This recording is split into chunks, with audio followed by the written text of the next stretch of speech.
Looks like we're live. Good morning. Welcome to another edition of the Willie Bragg Show. I'm your host, Willie Bragg, and today we have Lucy, the host of Blue Moon Red Wine, a program I've been listening to since last year, last fall, and I'll let her introduce herself. Yeah, my name is Lucy. I started a little YouTube channel called Blue Moon Red Wine, which I actually am not working on very much right now. I like to talk about politics with people and mostly just try to find like common points of agreement and see, you know, if we can do something together. Well, How about yourself? that's kind of how I like to see. Yeah, I like to see solutions being brought forward that can kind of make life better for everybody. Yeah, exactly. Yeah. Do you hear my dog? I'm gonna let him out. I'm sorry. Okay, no problem. Go. Go outside. Okay. All right. Sorry about that. Oh no, you're fine. Actually, on other podcasts, I hear dogs in the background, Yeah. so that's not a problem. So anyway, tell us about yourself, like your background and how you got, how what brought you to this place where you're now, do this periodically. Um. Oh, yeah. So I really about myself. I'm really I'm like I was an architectural drafter, and I got laid off during the pandemic, and now I'm just kind of like trying to switch careers, I guess, like try to find something else to do because I didn't, because the construction industry, I consider myself to have worked in the construction industry, even though I had a desk job, like I didn't have a trade job, um, is it's really like tanks every time there's an economic recession. And there's a lot of them in this country, and they happen fairly frequently. That was like my first pain point, I guess, just like dealing with these like boom and bust cycles, um, that seem to affect our industry like much faster than other industries. And then That was like the first thing, and then there's other things, in life, like other personal experiences that brought me to it. But that's basically the big one. Well, okay, yeah. For me, I started this about 2.5 years ago. Back then, I was excited about the Bernie Sanders campaign, and then reality slapped me beside the head about Bernie Sanders, and I got progressively more disappointed with him. And now I'm very discouraged with him and the squad these days. And now I figure we got to go move beyond Bernie and the squad and go back to the drawing board and see where we can go from there.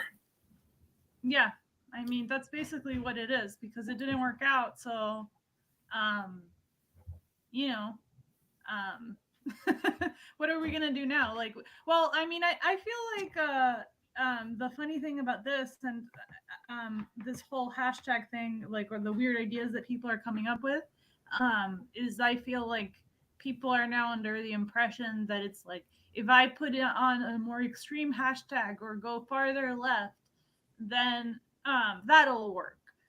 But I feel like that's kind of like a misunderstanding of what happens in this country. I don't think it's because you're not far left enough or because that there's like no resistance to the duopoly. I think it's just because there's not enough organization, and the leaders don't really have balls to like face up to this thing. And they have a lot of incentives to like financial incentives to stay within the system. So like I think that's more it than the fact that like you don't call yourself a communist or you know what I mean, like, or a Marxist Leninist or so, whatever other like abolitionist, whatever other label people want to put on themselves.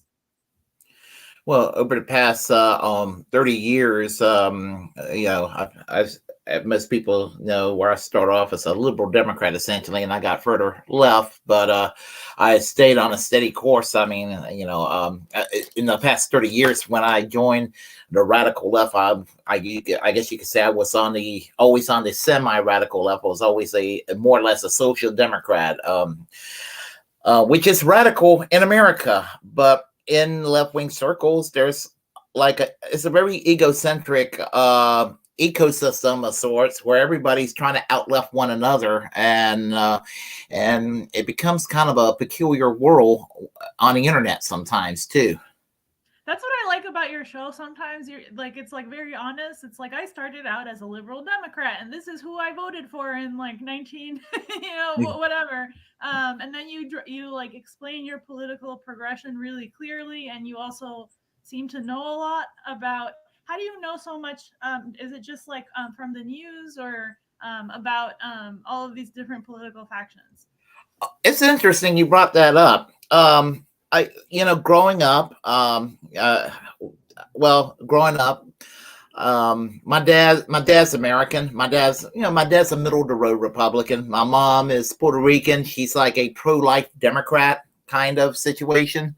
Growing up in North Carolina, and just kind of growing up on Walter Cronkite and Dan Rather, and my dad having something to say about issues at the dinner table every night, and it just it sort of kind of had an impression on me, which is weird because he's not even all that political, but it just kind of caught on with me. I was always interested in history, and politics and history sort of just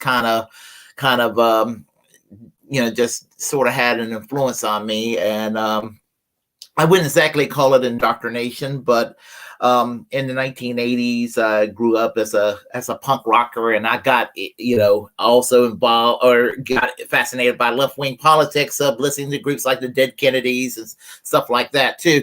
So it kind of all that culture and everything kind of stayed with me, and here I am. And I always kind of observed things from a historical perspective. So it's almost like a photogenic memory for me. So that's kind of what happens with me, I guess. Yeah, I was like thinking, like, is this guy a teacher or something? Because like when I saw your episode of like the different factions of MAGA, um, I was just thinking, like, I don't know why it didn't occur to me before, but it's like, of course, like people that are Generation Z, like people that are like maybe 18 years old right now, right? They were like 12 years old in 2016, so they need somebody to explain to them, I think, like how this MAGA thing took hold, the different factions of MAGA, like what that is, because I think like some of the younger people are just interpreting it as like Republicans are MAGA, that like all of them, you know what I mean? Yeah. Like, so I think they weren't around for all of that, and for like the development of all of these, or they were around but too young to like take it in. That's Um, right. so a lot of people don't know, and maybe that's why they're getting carried away with this kind of like trend. Well, the whole MAGA communism thing. Just as I have to realize, it isn't 2016 or 2020 anymore with Bernie Sanders.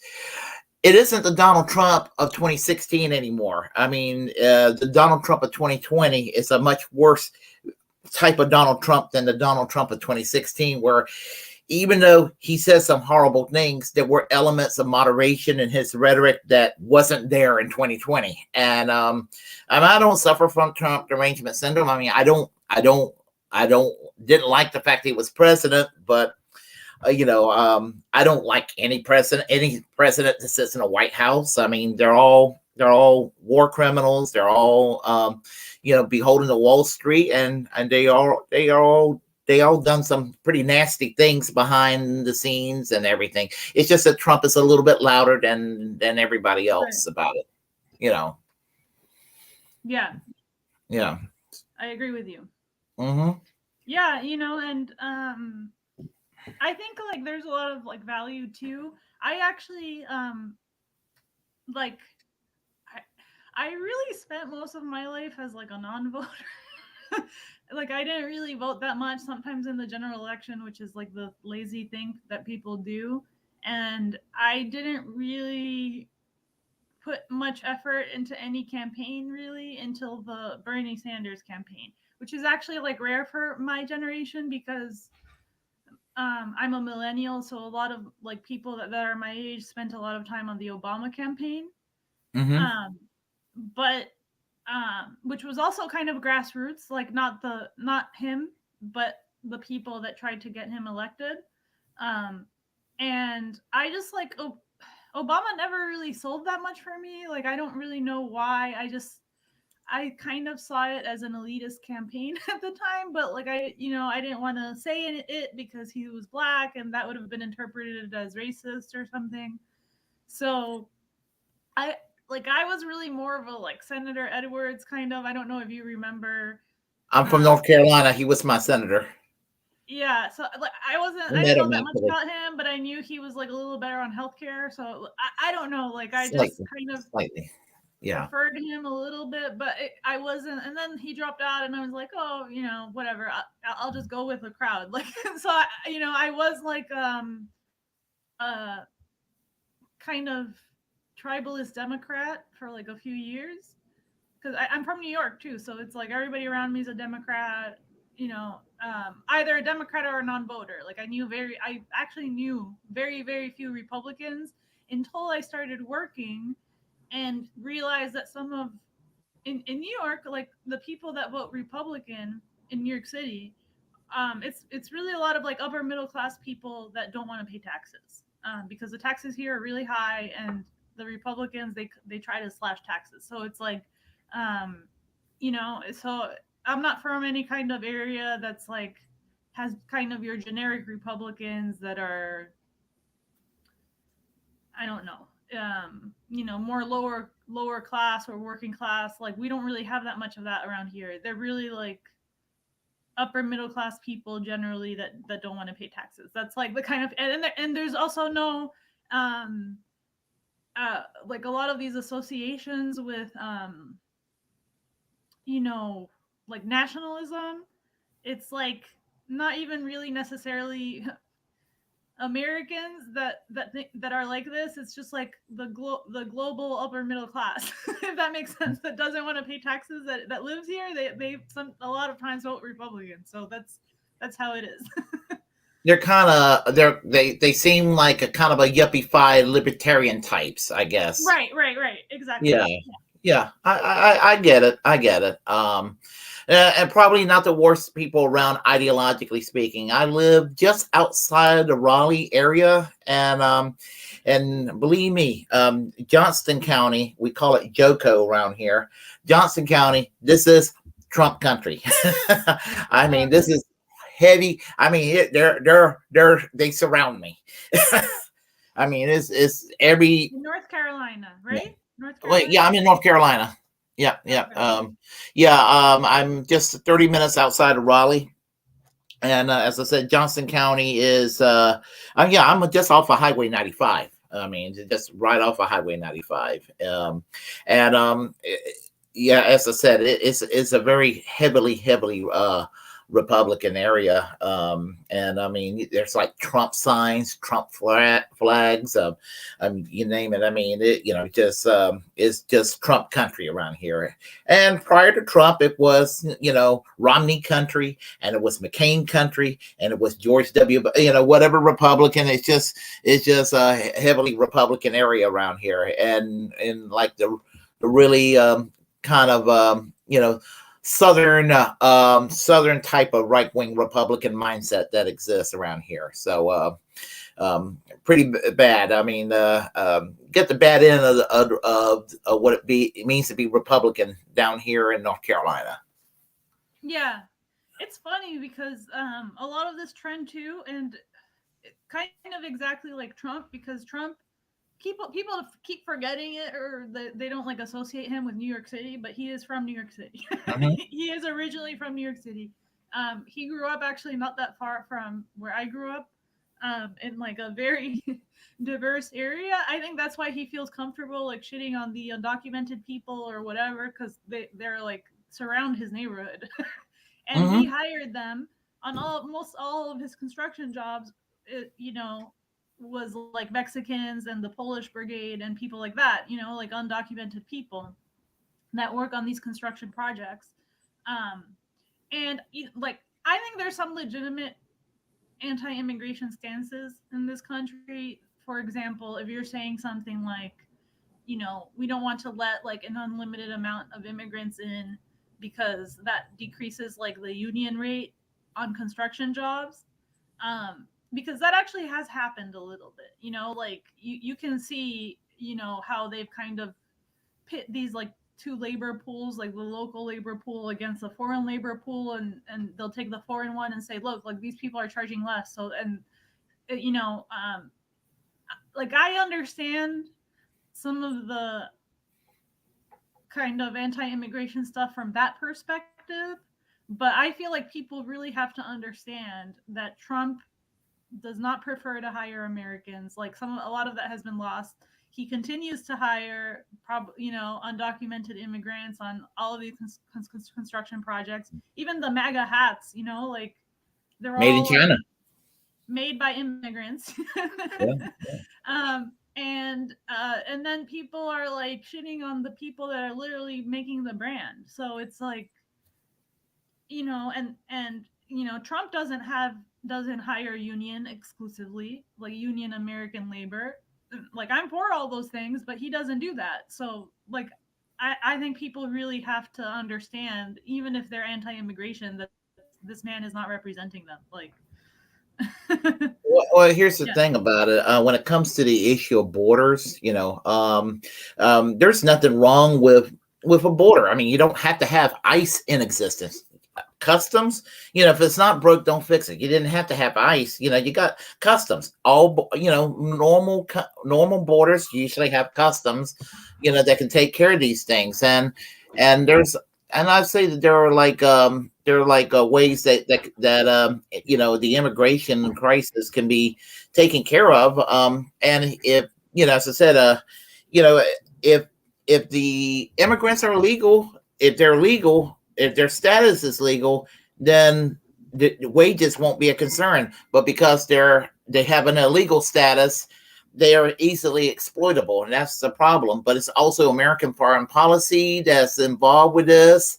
And then you have basically, well, you have the Republican Party who talks the anti-immigration rhetoric on one side of their mouth, but then they don't, and they will not work with the Democrats. And I'm not a Democrat or Republican, but here's where I'm kind of a centrist. I mean, try to find something that's going to be workable for where there's a workable center that's going to be good for the majority of everybody from all sides, Americans and the immigrants alike.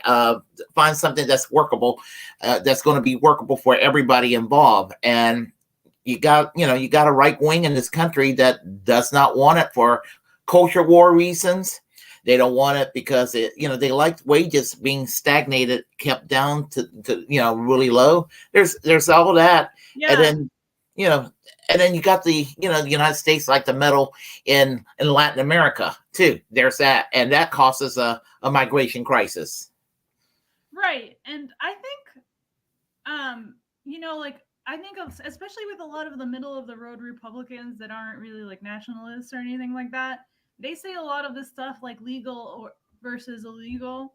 And I agree with you that it's better to have like some kind of legal path, but they also, I think people don't understand really that this like there's a lot of middle class immigrants, especially like for the tech industry or like nursing, for example. Like they'll say there's not enough nurses trained in the United States, and they'll bring in people from abroad. I think like what people, especially middle of the road Republicans, are getting wrong, and like I always like face them on this, is that like a lot of these middle class legal immigrants do take jobs. Like you could be training your own engineers and nurses in this country. If you could be paying off their student debt and not outsourcing as many middle class like desk jobs and stuff. There's like a choice in this country right now that they're making, where I feel like they're not training their own engineers, nurses. They're putting Americans in like extraordinary amounts of debt to like get into these careers, and they know that countries like India, the Philippines, whatever, they're training a lot of people for free, and what they're choosing to do is import a middle class. And at the same time, they're saying to middle class Republicans, like, oh, these are the legal immigrants, these are okay. And the illegal immigrants are not okay. Where the illegal immigrants actually sometimes are working in industries that do need um, like more labor because some Americans don't do farm work. Like we have a very retail focused economy, so a lot of people aren't trained to do some of those things. So people that come up from Mexico and El Salvador and do like farm labor and stuff like this are actually necessary for our economy. So like I think there has to be like a little bit more consideration about which are the fields, industries where we actually do need people, and like take into account the fact that some people are like running for more, and other people are like replacing um jobs that we could be training our own people in. Like, so you know what I mean? Like, so I actually don't agree at all with like middle of the road Republicans, even on these like legal versus illegal distinction. I feel like, there's a lot of industries where I feel like you should be actually blocking some of this immigration. But there's also like I do feel like there's a lack of sensitivity and like um against these like very poor migrant immigrants that really are people that have gotten like the worst end of the stick. And a lot of these like asylum seekers, especially after like natural disasters, like earthquakes and dry spells and stuff like that. Yeah, and I'm just thinking about what happened with the, Market Vineyards, this past, in the last week, the human trafficking that took place and taxpayers' money being swindled of $12 million down in Florida to do the political stunt that was done by Governor DeSantis. And I hope he gets prosecuted for this, for what he did. I mean, to use human beings for political pawns, that was very low. I mean, yes, I think it was very low. I don't think it was lower really than like what they did to Haitians at the border. Well, that's Like true. um the funny thing about the Martha's Vineyard thing that nobody has really mentioned that much is that they're Venezuelan immigrants. And like Venezuelan immigrants are, not all of them, but by and large Republican voters. And Ron DeSantis, like the funny thing is the Democrats, the Republicans will play these stunts where and where they're like no immigrants at all, like they no illegal immigrants. The Democrats give like they open the doors for Venezuelan immigrants more than Haitian immigrants, for example, because like according to American policy, like Venezuela is like an authoritarian dictatorial regime and Haiti is not. So like all of these people like mark that they're not communists on their immigration application. And like whenever the Democrats are in office, they increase the number of Republican immigrants in Florida. And whenever the Republicans are in office, they decrease the number of Republican immigrants in office. So, it's very counterintuitive with this immigration stuff. Like I feel like both sides really have something to say about it, but no one's really understanding the situation. Like I don't know. Yeah, and the press secretary, she was talking about, she was the White House press secretary. I cannot think of her name. She was commenting on the migration crisis, referring to Venezuela.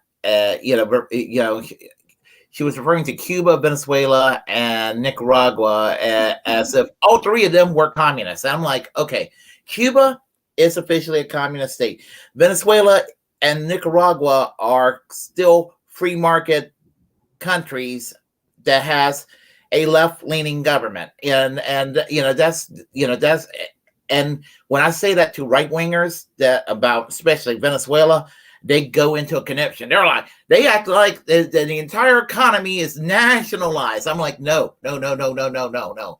There's a few nationalized industries, and the Right. problem that exists in Venezuela is because of American bullying against Venezuela. That's what caused it. If they leave Venezuela alone, Venezuela would be a benign social democracy. That's what it would be. It would be, because what they've done in Venezuela is no different from what they do in Norway. Norway also nationalized their oil industry, and they do well. If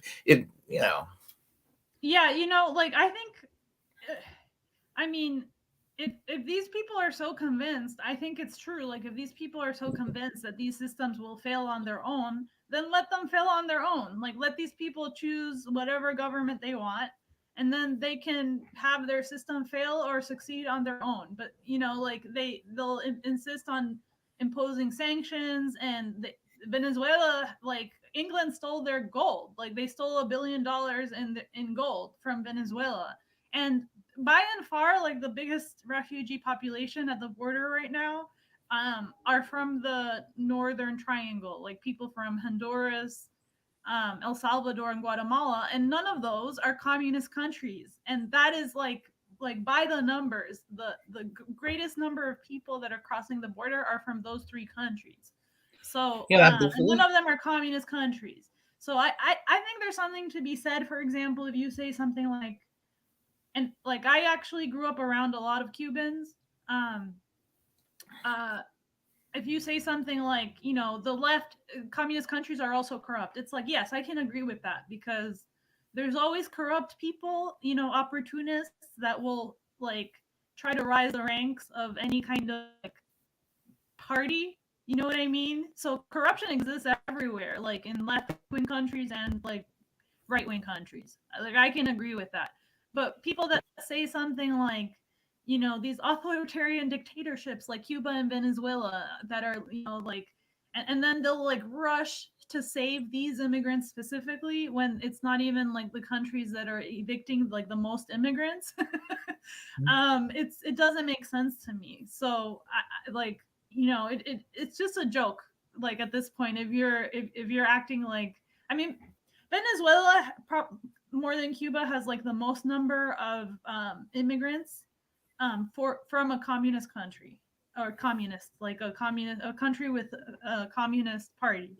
Um, and there's a lot of stuff that goes into that, like the fact that they stole their money, the sanctions, and also probably internal corruption does play a part. Like but it's like a very complicated issue. It's not like easy to simplify. Yeah, yeah, as I said, but if the United States again would like to go and they have a hands-off approach toward Brazil, because they have Bolsonaro in charge right now, and hopefully it looks like Lula da Silva will be returning back as president. Hopefully he'll be coming back. I guess the election's next month, I believe, down in Brazil. So, the question: Guatemala, wasn't Hillary Clinton, that Secretary of State, involved with a coup in Guatemala about a decade ago? I believe she was involved with a coup in Honduras. Honduras. Okay, all right. I'm not sure about Guatemala, but all of those countries are definitely like, um, I think they had a free trade agreement that really fucked them up. It was kind of like the NAFTA of Central America, and Joe Biden was like all up in there. I think it was called, I don't remember the name, Alianza Was it the Central Progreso America or Free something. Trade Agreement? Yes, I think so. I think I remember that. Yeah. Yes. So actually, a lot of these refugees are kind of like NAFTA refugees. Like they lost jobs, because of this like free trade agreement that Joe Biden was all involved in. Um, so Joe Biden, like it's really a lot of the same stuff. Like the NAFTA stuff that the Clintons were involved in. They push those same policies in Central America, and like everybody hates them. Whether it's like the people in the Midwest or North Carolina or like Central America. Hmm. It's like the same stuff. I actually wanted to ask you more because I feel like you know so much about American politics in like a way that I don't. About North Carolina and like what is it like for you? Because like I like a lot of these people that seem to especially I don't want to talk too much about the if you want to talk that much about the MAGA communism hashtag, but I noticed that like some of these people like Hinkle and the other guy, I don't know, apparently he's from Michigan but he lives in LA. um Let's see. they live in LA, you know what I mean? And they're trying to talk about MAGA and whatever, like how to reach out to Republican voters, and they don't even live in a Republican area. So like, what's it like to live in Trump County, Trump Landia, Trump as like country. a social democrat?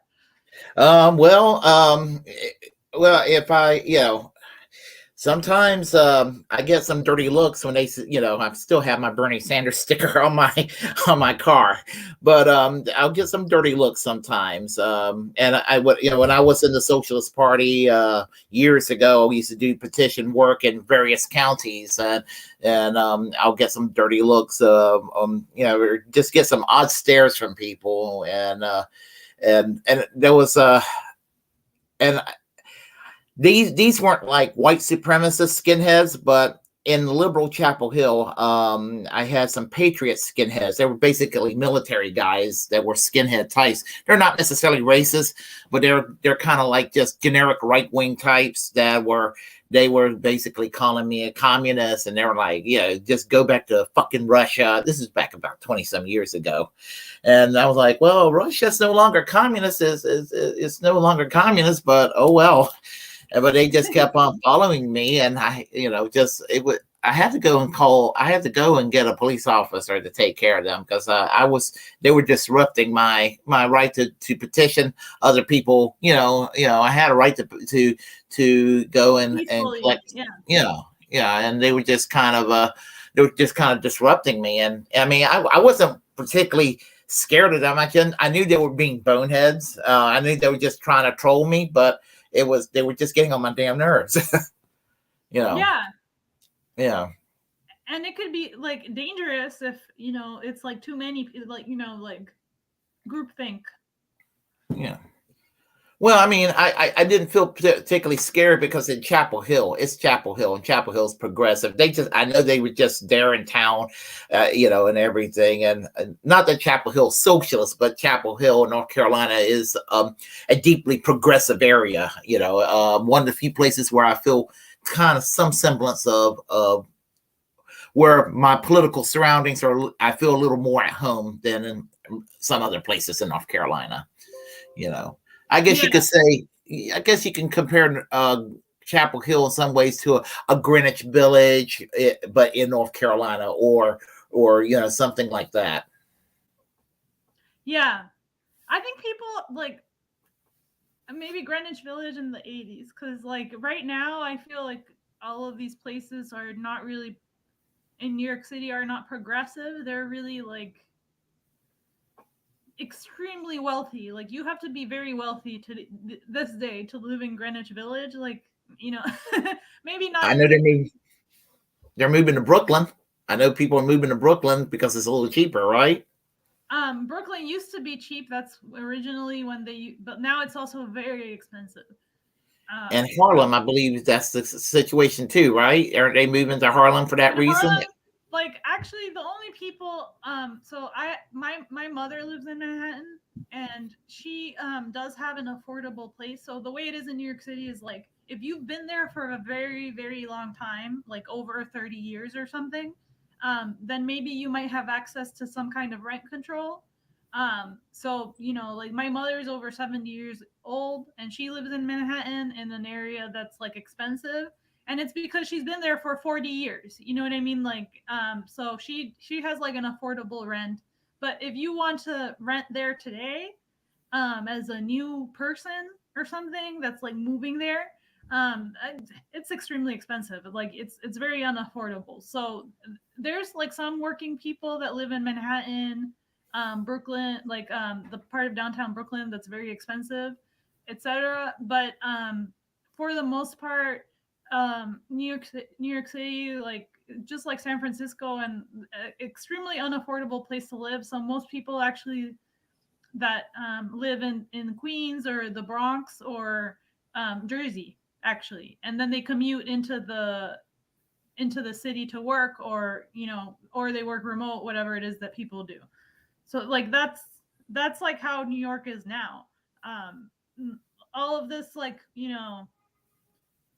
it's really not progressive like Greenwich Village anymore. Like I think it was, back when in the 80s and 90s, like, and there was also like a lot of artists and people that kind of made it what it is, and also like lots of kind of a big LGBTQ scene like a long time ago. But I wouldn't even say Greenwich Village has much of an LGBTQ scene anymore because it's just too expensive. It's just like, now it's like the trust fund scene. Like that's what it is. Mhm. But back when I was young, maybe like the 90s, the early 2000s, maybe there was some of that, like more, maybe I feel like more of, I've never been to Chapel Hill, but probably more of what you think of as progressive, like more of a open-mindedness, like more artists, maybe LGBTQ people, that like kind of create like an artsy scene there, back in, you know what I mean? But now it's just like, I think it's probably too expensive for artists, so it's like I don't know how much of that is still there. Now, Capitol Hill is kind of expensive to live. Actually, everything's kind of expensive down here in North Carolina too. Prices now. A lot of people who move from out of state, they'll tell you different because where they're coming from is way more expensive. So when they come down here, it's like they think the prices are reasonable, but some of the locals down here, they're like, no, everything's going up. Yeah, and actually a lot of I mean a lot of the black non-Caribbean population, like actual African Americans in New York City, Mhm. they're originally from like North Carolina, South Carolina. Um and a lot of them are going back to North and South Carolina. I don't know if you have like any New Yorkers in your area, like African Americans, Oh yeah, but oh yeah, yeah, a lot of them always. are like, look, New York is too expensive. I'm going back. So like even I think even a lot of the like the DSA and the Social Democrats, they're like always trying to campaign like on these kind of like incrementalist platforms at this point, and a lot of the African Americans in this area, they're like, I can't afford to live here anymore. I'm not gonna like do petitions for this green building. Like I can't afford to stay. Like, I have to leave. Mhm. So those people are going to North and South Carolina, which I hear is also getting more expensive, but I don't know. Well, I think everything everywhere it seems to be getting expensive because I mean, like rent in the past 6 7 years have actually just about doubled. You know, Yeah. yeah. I mean, I yeah. I used to live in Garner, and believe it or not, I it used to be a $500 a month for a little apartment in Garner, a little 1 bedroom apartment. I lived there for a few years, um, I mean it doubled. I mean it was it doubled in just a few short years. So now it's now it's about almost double. It's like last time I checked, it was like about almost a grand, not quite, but I guess in other places that would be a bargain. Yeah. Yeah. That would be awesome. Mm. Yeah. So, yeah, it's amazing, and I do think that there ought to be some kind of rent control, and I think that I I don't think that housing is really. I mean, I'm glad people talk about things like healthcare and like Medicare for all and things like of that nature. I'm glad that they do talk about that, but you know, when it comes to housing, nobody seems to talk about things like guaranteed housing for people the way it's done in some other countries and everything like that, and maybe something kind of radical like land redistribution. I think something like that needs to be revisited too. Yeah, like I feel like land back, it's really indigenous people that talk about it the most. But honestly, like in New York City, housing is probably like if you're in a like out of like all the populist issues is number one actually before healthcare. Because think about it, like everybody needs housing. It doesn't matter what your state of health is. So like you Yeah. could be healthy, you still need housing. You still need affordable housing. So housing is number one, and it's actually like at least in New York City, the tenants movement is probably the thing that people unite around the most. So like there's like the housing for all thing, and oh, I think housing like is a better universal housing is I think it's a better thing to rally around than honestly than Medicare for all. I honestly think that the Bernie campaign, like once I thought about it and I was like, I think Medicare for all was probably a good way to rally people like in a campaign because older people are consistent voters and they're more likely to have health issues. So I thought Medicare for all was definitely like maybe the number one issue for voters, but if you're taking into account like voters and non-voters, I would say housing, like universal housing, is like the number one thing, like hands down. And I think that's why like people don't talk about it as much because it's like they're still thinking about like voting, like and who the voters are. And the voters are older people that like consistently vote. So I don't know. Yeah. I think that like with the housing bubble in 2007 that took place, it's like the the people that the the the banks got away with murder. I mean, the construction companies. I mean, and the people that I mean, we taxpayers, we bailed out the wrong people.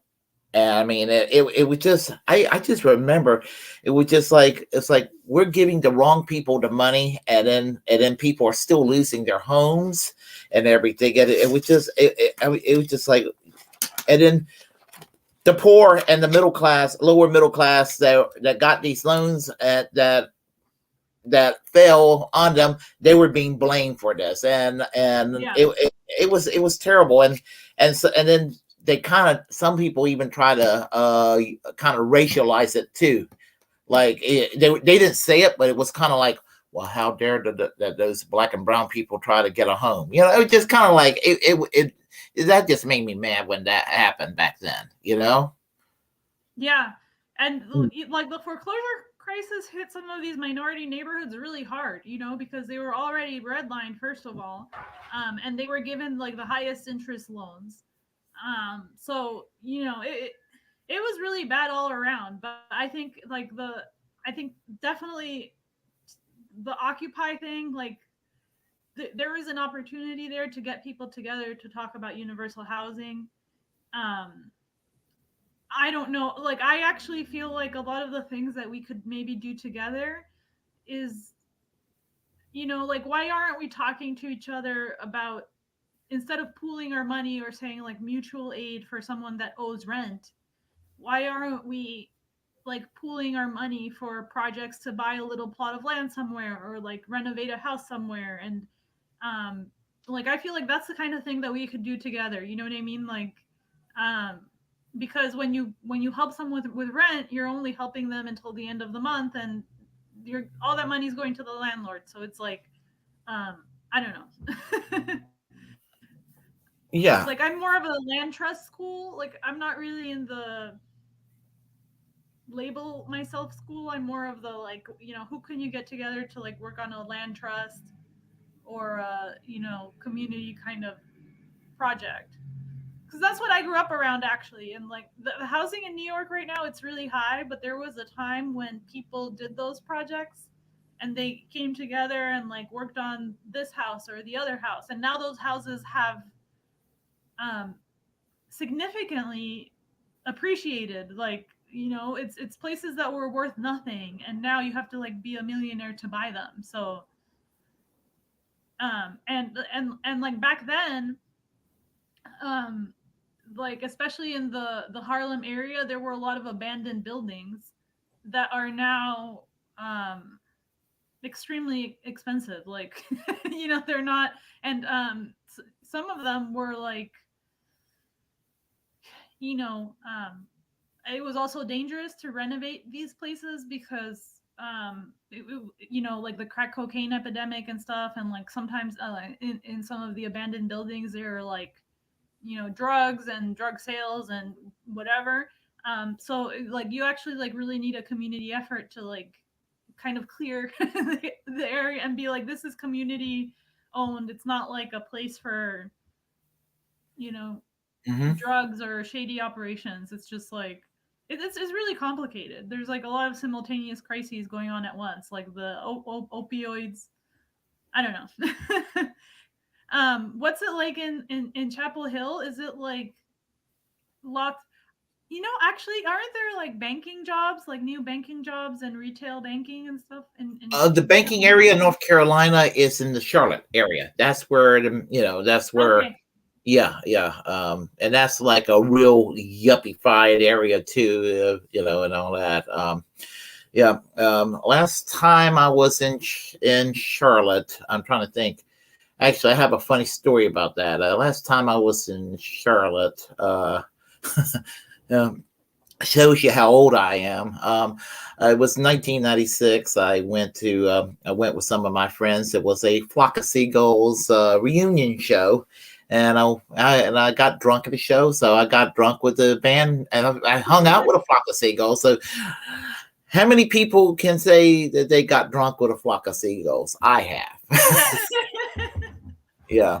But they just didn't have the ridiculous hairdo that they had in the 1980s. They were kind of they were, you could tell that they lived the rock and roll life, touring and all that. They were just kind of run down at that point.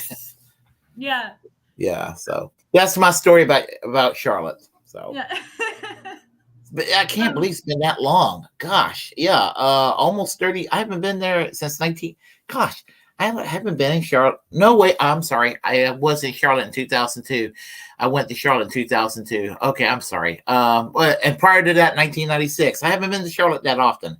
So anyway, Yeah. yeah, yeah. It's not out of the way. Is it far? Charlotte is about a 3 hour drive from here in Johnson County. I don't live in Chapel Hill. I live in Smithfield, Selma, which is east of Raleigh. Okay. And that's just east of Raleigh, just off of Highway 95. So Highway 95 would take me down to Miami. Highway 95 would take me up to the state of Maine. So yeah, if I go on Highway 40 and then go down on 85, by the time I guess it was it Greensboro, Winston, I think in Greensboro somewhere. I think in Greensboro, I'll take 85 south. It'll take me about maybe about 3 hours from here for where I live. Yeah. Yeah, Okay. 3 hour drive should get me to Charlotte. Yeah, I'm actually like kind of in a place where I'm like scouting the country a little bit to see where I can move because I'm from New York City originally. But I don't know where I would move in this country, but I want to leave. I've lived in Philadelphia, and I like Philly a lot actually, but I don't know if I want to live there either. Um, Philly's like kind of a mini New York. It's kind of like what it used to be, like maybe 20 years ago. Like if you took like a snapshot of like, they don't like it when people say this, but that's what it feels like. Um, yeah, but it's not as large and overwhelming. Um, but yeah, I feel like it's over for living here. It's like a terrible standard of living. I I don't know. I'm actually trying to move out of this area at certain points. Probably will be in North Carolina if I remain in North Carolina. I could move eastward, probably either to New Bern or to Wilmington. And Wilmington's really nice. I like Wilmington. Um, or if I move westward, probably somewhere between North Wilkesboro and Boone, or close to Asheville or something like that. If I were to move toward the west, and Asheville is a major progressive area too. And so is Boone. So there's that. Wilmington is as well. New Bern not so much, but probably mildly better than here in Johnson County. Yeah, maybe like the scene probably matters more when you're young and want to like meet people and stuff. When you're older, like I feel like you can live anywhere and not really like, I don't know. Depends on your personality. Right, right. Yeah, well, as I said, I'm just I've been in this area of Central North Carolina since the mid 1990s, and you know, it's kind of like where my dad's family are from, but I grew up in the northeastern part of the state. I grew up in a small town called Ahoskie, and that's between Elizabeth City and Roanoke Rapids. It's in the northeastern part of the state. It's probably maybe about an hour and a half south of Norfolk, Tidewater, Virginia Beach, that area, maybe about Yeah, an hour off of Suffolk, Virginia. That's the area I grew up in. Almost a North Carolinian in a way. yeah, Almost a Virginia. I'm sorry, a Virginian. Because we grew up. I mean, I grew up in northeastern North Carolina, and the TV stations, local news, everything came from all the television stations from Virginia. We subscribed to the Virginia Pilot. I mean, the radio stations, all that was coming from Virginia. So we knew what was going on more in Virginia than we really were in North Carolina. So we probably had a little more of a Virginian culture than we did North Carolina culture, even though we were technically on the North Carolina side of the border. yeah. Mm. I like the fact that you still have like a slight Southern accent. Very Like mild. people ask me, it's mild, yes, but I can tell because well, like to me it's strong because I'm not from there. If that makes sense. Um, I don't like I don't have any accent other than the. I feel like I only have the TV accent, the standard American, because I feel like my generation is a little bit like this. The older New Yorkers, they have a more of a local accent, but we don't have one really. Um, I, I really actually like. I hate how some of the local accents they've been washed down with like television and media, but I mean, that's like really a lot of it. They're still talking about seagulls on the chat, and I just have a seagull story because I remember during are you Willie is not moving. I think he's like stuck. Am I moving? Okay, I'm just gonna wait for him to unstuck himself. I'll tell you the seagull story. So basically, during coronavirus, the seagulls, like I'm on the Eastern Bronx, so it's actually like not that far from the shore.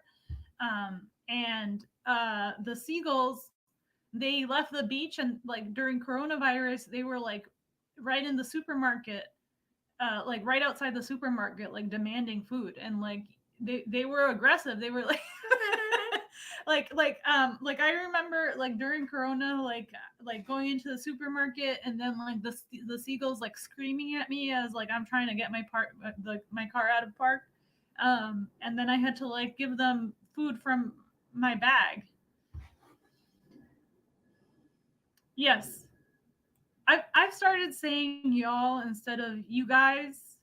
It's always feels a little awkward because like I can hear myself saying it, and I know it sounds weird when I do it. So I try to avoid it, but I do it sometimes in writing. not while speaking, because it's just too weird.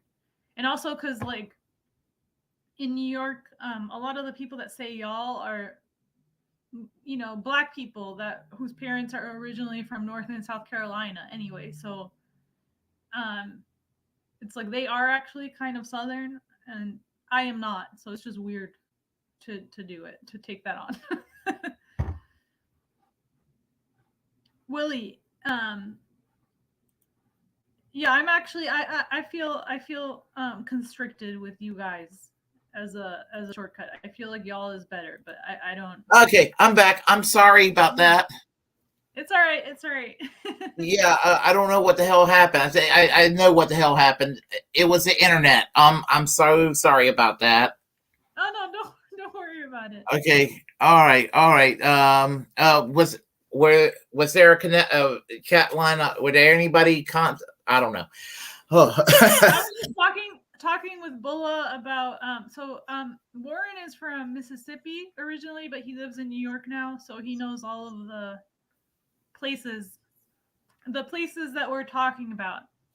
Um yeah, but no, you know what, like I actually wanted to ask you, Willie, because I thought your streams on this were so good. Um that like I feel like you might think it's like a normal thing, but a lot of us that live in blue states, like we don't know the different factions of MAGA and like all of this. So when I feel like a lot of these people that are following these MAGA hashtag um MAGA communism whatever are really like maybe people from blue states that like think that they want to connect to other people, and they don't live in Trump County and they don't understand what's going on there, and like they really need somebody that's from the South or from North Carolina or Mississippi to be like, look, I'm the one that lives here, like this is how you talk to the people. You don't like, whip out communism and like start talking. Here's Yeah. think about it is that I don't have a problem with reaching out to megas, but I don't want to. And I'm not a. And people misunderstand me when I say this. I consider myself an anti-woke leftist, and what I mean by that is I'm as woke as the average purple hair anorexic little 19-year-old on the college campus and all of that. It's just I don't believe in cancel culture, and I don't believe it. I believe in absolute free speech. That's the difference between me and the woke skulls out there. And but I don't. I think you can reach out to them without without turning into or catering to their bigotry. I mean, you can treat them with respect. Unless they become an asshole, and all that, and you might be able to persuade them to your direction. And but I, if you got to sit there and say, well, you're going to go and throw the trans community under the bus, or you're going to go and modify a progressive position that's going to inflict on the rights of those that are kind of that they're trying to fight for their equality, then I don't know if it's really all that useful to reach out to megas that way. Just my impression. Yeah, I actually like so I'm straight. I don't live in any kind of LGBTQ community.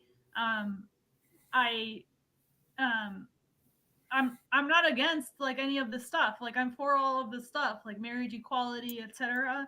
Um but I've noticed recently that this like the trans movement especially, I feel like it's a little bit of a media operation, because I've seen a lot of people try to cancel other people for not saying the specific words like trans women are women.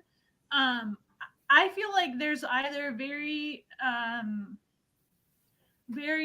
extreme people that really want to police the way that you say something, like like they're not satisfied with like basic respect and like treating people well or whatever, which I think that's what most people are on board. They really want to push this idea um that maybe like not everybody has adjusted to, and like they want to like push this really hard, and actually very recently, like um I was organizing an event called Camp Dada, and I wasn't involved in any of this, by the way. Like I'm not. I, but what happened was that one of these, like, I guess you could call it, like, more woke activists, like accused somebody of being transphobic because they didn't say the words trans women are women in their video, and then they tried to, like, create a whole re-education campaign around it, and it was very divisive because the whole the topics that we were discussing were like Medicare for all, climate change, and general strike. Like those were like the things that people had agreed to come around. So I do think that there are some culture warriors on the left that, um, oddly enough, does not are not necessarily even trans people, because like the person that was like most vociferous about this was not even trans. It was just like people that, like, they wanted to bend other people to their views and, like, police their language. But like, they'll get mad about people not saying trans women are women, or like the specific thing, but then when it comes time to maybe do an event that helps some people, you know what I mean? Like, for example, like I heard this story um about a trans woman um getting picked up in Baltimore by the police and going to prison because they thought that she was a prostitute, and it was not a prostitute. It was like just a regular person. And then this person appeared dead in their cell the next day.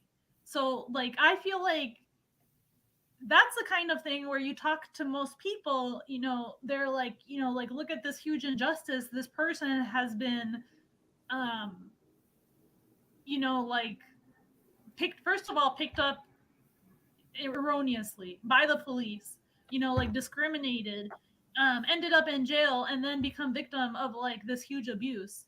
That's the kind of thing that most people are like, that's horrible, like we should do something about that. Maybe, we should do something about our prison system. We should do something about the fact that the police are like picking people up based on stereotypes and all this stuff. So like I feel like that's the kind of thing most people agree on, but I agree with you. There is a section of the left that it's like they want to police language so heavily that it's just impossible to work with them. And I've only met people like this in activist circles, really. Like I haven't, I don't think most people, even in the LGBTQ community, are like, oh, you didn't say this, therefore, um, you know what I mean? Well, I'll tell you, what happens in any section of any liberation movement. You have voices out there that are so passionate about their causes and everything. Like, for example, the issue of women's in sport, of trans women's in sports. Now, if somebody, I'm gonna try to be funny for a second. If Haas decided right now, tomorrow, he's a woman, should he join a swim team? No. Haas, the infrared guy, you know what I'm talking about? Right. Yeah. If he says, I'm a woman and I'm going to join a female swim team, no, you're not a woman. Okay. But it's somebody who's transitioning toward becoming a woman, and they, and it's obvious that the transition is showing, and they're, that, at that point I would say yes. And because I'm looking at it from this way: equality is equality. It's not a special right. It's you have to apply equality equally. And if you want to take it into a radical direction, then don't have a men's sports team or a women's sports team, because in some cases they're going to be women. They're going to be stronger than anybody else out there. I mean, we're talking about individuals at the end of the day too. So Like I think, like, the problem with this, as with MAGA communism and all of the other things, is that like people want to take a position, and just like die on that road. Where it's like I feel like in Yeah. real life there's a lot of nuance. You know, like there's a lot of nuance, um like like just in the same way that not all communist countries are great or not all capitalist countries are great. Like Willie's stuck again.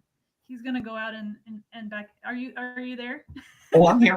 I Yeah, like in the same way that ideologies are not like, it really depends on the implementation. I really feel like this like sports trans people like wedge issue that they're trying to divide everything on, I feel like it has a lot of nuance, and that's why they know it's divisive. Like, so it's like, do I mind like if like, I'm not even in a sport right now, but like suppose I was still a teenager or whatever, do I mind that trans women are on my team? Not really. But yes, like if they're frequently taking up titles for women that would normally go to women, I do think that's a big deal. Like a big deal if you are in that sport. So like I do think like sports have to be open to everybody. Everybody should be able to participate, but I also think that like women, I think people are misunderstanding like the degree to which like, because it like the wedge issue isn't like trans, they're never talk about trans men. If you notice, like the drama is not about trans men taking up men's spaces, it's really about women. And I think it is because there's a lot of women, like for example, I used to work in design, and um the field of design, like whether it's like architecture or fashion design or any of these like graphics, all of this has been dominated frequently by gay men, not women. So if you like open it up and you say like you let's say, I mean, like I think the real problem is capitalism, really, because the real problem isn't that I'm like mixing myself up here. The real problem is that you need a scholarship to go to college, not the fact that a trans woman is taking your scholarship. Like I feel like college should be free. Free Public college. college should be Yeah. free. So I feel like that's like the main thing, and they're trying to like put up all of these wedge issues, like oh, like this trans woman took a scholarship from this other woman, but it's like college should be free. So that's like the first thing, in my opinion. Well, Um, yeah, was gonna say, but like for design fields and stuff, there are a lot of fields where it's like they were dominated by gay men, like the design fields, fashion design, architecture, stuff like this. So it's like sometimes you gotta give it a little more nuance, like listen to women and like see like like where are they coming from. Maybe it's not from like the most hateful place. Maybe they're just telling you, like there are certain fields where it's like if you have 25 slots for women and two of those are people that are not biological women, and then like there it's like an actual industry that's still male dominated, even if it's been dominated by more feminine like persuasions, it's still male dominated, you know what I mean, like so like I think people aren't really listening when it comes to that kind of thing. But like to me it's not really the hill to die on. Like I feel like the hill to die on is like free college, free public college. I don't know. well, yes, yeah. Sometimes, like, I was going to say, like, for example, I remember the wedding cake issue, and I have kind of I used to debate that issue, about the wedding cake issue, whether they should file a Oh yeah, lawsuit that or was not. like, yeah, years ago. Yeah. The wedding Yeah, cake. and the thing about it is that the only thing that's wrong, the only issue I would have is that if they if the caterer is forced to do this and he's a homophobic person, I'm scared what he'll do to the cake, for example. I mean, he might take a crap on the cake or something like that. So I don't know. And I'm a civil libertarian in that regard, but then again, you have to have equality across the board and all of that. And so now, and then again, there's the Civil Rights Act of '64. and you can't do it on the basis of, you can't discriminate on the basis of race and gender and all of, I mean, things of that nature, ethnicity, religion. And so and I would say, after thinking about it, I would say in that regard that I'll have to side with the same-sex couple in that, because if I don't know, I just, as I said, now if a private religious organization like a church, if they want to have their horrible views, that's an individual church organization. I guess a church has a right to have their point of view, whether to do a marriage or not. But as far as I'm concerned, it's all a marriage, and marriage equality is a marriage equality is recognized by the state, and and if a same-sex couple, if in First Baptist don't want to marry them, they can go. I say go to an Episcopal church where they're a little more friendly toward, or what, as I said, you got choices in that regard, I guess. So, Yeah, I think the wedding cake thing, if you look back, probably even right wingers would find it ridiculous. Which, I think it's kind of a testament to how much culture changes and stuff. Because they made it a huge deal, and it's just a cake. Who cares?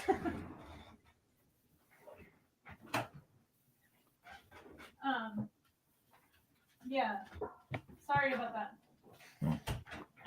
Yeah, it's just a cake, and I think the wedding cake thing. When was that? I think it was. that was about a decade ago. They were, yeah. But then again, you had people on the right that was trying to make a culture war out of everything, and they will try to Yeah. they'll try to throw something in there to make something more complicated Well, than it should be. I think the thing with it's the same as with the woke and anti-woke kind of dynamic. It's like the two extremes, they need each other to pump up this argument. That's why I Well, feel like it's like they need each other to argue. And the media will push these arguments. I'm sure that there's an algorithm on Twitter that's pushing this argument up and higher than it needs to be. Well, sometimes, like for example, you can't have a rational discussion about the Israeli-Palestinian crisis with people because the emotions get so exploded on all sides and all of that, and so if you say the Palestinians are human beings and they shouldn't be discriminated, you got people ready to scream at you that you're some kind of vile anti-Semite and all of that, and saying that Palestinians shouldn't be discriminated doesn't make you an anti-Semite, and Yeah, I mean, I think for those of us that don't live in the Middle East, I feel um years ago I didn't really support the whole I wouldn't say I supported or didn't support. I just didn't know that much about this issue. So I think most people they don't know. Well, now that it's big in the media, I think most people have come around to the whole because they understand what's going on. Um, at the end of the day, I feel 30 years ago, people didn't really understand. I didn't really know about what's going on in Palestine or Israel. I remember I had this very hippie friend that was always going to the protests and stuff, and I didn't know that much about it. And I was well, because there's I knew a lot of Jews too, and I didn't know a lot of Palestinians, right? So it's but don't the Jews need a place to live where they won't be discriminated and stuff like this? Isn't because when Israel was first founded, um, they did actually get attacks. They were attacked when they were the first kibbutzes or whatever. They were yeah. attacked by some of the people that surrounded them, and that I knew that because there's a lot of Jews around me that repeat this history and they get their message out. um Yeah, and I'm And familiar with the whole socialist Zionism thing too. yeah, And I'm familiar with that history. And gosh, when you talk about socialist Zionism to evangelical Christians, they are like, huh? And then you say that to a modern day leftist, they're like, huh? yeah, It's a this funny reaction. Yeah, and the thing about it is that I think there's a solution after World War II. Instead of Palestine, what they should have done, the Allies, America, Great Britain, France, and the Soviet Union should have taken occupied Germany and found a part of Germany, a portion of Germany, and declare that, they should have declared that kind of a Jewish homeland, a part of Germany, and made that, they could have made that an Israel of sorts for the Jewish people. I yeah. think there would have been less trouble, more stability. It would have been just another European country, and you wouldn't see the problems over there today. I'm not saying, not trying to say that. What I'm saying is, I think there would have been more stability if it could have been just a Central European country instead of way over there in Palestine. Yeah, I mean, I guess like the argument against that with the Zionists is that they were also like originally many years ago, right? Not like now. um from the Middle East, a lot of Jews from like Sephardic Jews from the Middle East, but Mhm. like today the number of Jewish like Sephardic Jews is like very low, and there's more like Eastern European um Ashkenazis and all. Ashkenazis. So it wasn't really a good idea after all, because like the homeland, the Sephardic Jewish homeland, is really only Sephardic Jews, which are like a lower number. It's not Ashkenazi. Um, yeah, so I and don't. and and a lot of Jewish people, they're very divided. There's actually, and they're kind of divided here in America. I mean, there's a lot of Jewish people here that are very critical of the Israeli government, and growing too. So So most of the like people that are always like talking about Palestine and stuff in New York are Jewish. Like like they're like kind of more lefty Jews, and they think people should like pay more attention to this issue. And um there's like a huge like lefty tradition in the Jewish population. Um like so I think yeah, yeah, like most Jewish people um are not even Republican, and if they are Republican, they're like kind of more fiscal type of they tend to be liberal, moderate, liberal. liberal, moderate. Yeah, exactly. So Yeah. it's like Yeah, they're like the second most. They're in the Democratic Party. They're like the second most loyal group, they're the second second to most African Americans. loyal Democrats. Yeah, yeah. Yeah, I think like the Jews I know, like I have a good friend that's like grew up like Ashkenazi Jewish, and she the thing that I don't like about them, about my friend, I know. my anonymous friend, is that she does have some shit lip tendencies, which I think are similar to other Americans that are like loyal to the Democratic Party to an extreme, where she doesn't really realize, I think, that the Democratic Party has like fallen so far from the tree at this point that there's like nothing worth salvaging. In my opinion, that's like my. But I do think, um, especially with this whole MAGA communism thing and people online like pumping this up and like saying that if you're a Democrat or a liberal or a reformist, like no one should listen to you. I feel like there's a little bit of that extreme. And like what I don't understand is, it's like if you're willing to talk to conservatives, why aren't you willing to talk to liberals? Like why aren't you willing to talk to normal kind of like social democrats that don't realize that their party has kind of left them? um like I think a lot of people are like that. They're just like, they're not communists, they're like democrats, maybe like loyal to a fault, but you just have to explain to them like, look, the Democratic Party is no longer the anti-war party. it's no longer the social security party. They're no longer like helping people. It's no longer the like pro welfare state kind of party. Like, so you should, kind of like adapt to this new reality. Like, Bill and Hillary Clinton did a good job Reaganizing the Democratic Party, right. and yeah, and a lot of people. I've lost probably about a dozen friends in the 2016 election because I voted for Jill Stein. After the Bernie Sanders thing in 2016, I was so pissed, and because it was a really contentious primary, and as I said, I I wanted to tell it like it is. When it came to Bernie Sanders, I'm sobering about Bernie Sanders. I'm sobering up. I really am moving beyond Bernie Sanders at this point. But my obsession, I suffer from Bernie Sanders derangement syndrome almost to a religious devotional level. I mean, honestly, I almost worship the man. Okay, I mean it. I mean, I had an unhealthy just obsession. My thing about Bernie Sanders, whenever he was on TV in the 1990s, early 2000s, before he became a thing, I was like a hysterical teenage girl in 1965 at Shea Stadium when the Beatles were playing on stage, going, "She loves you, yeah, yeah, yeah." I was going, "Yay, Bernie, Bernie!" So that's how I was back then, and I'm moving beyond Bernie. So Yeah.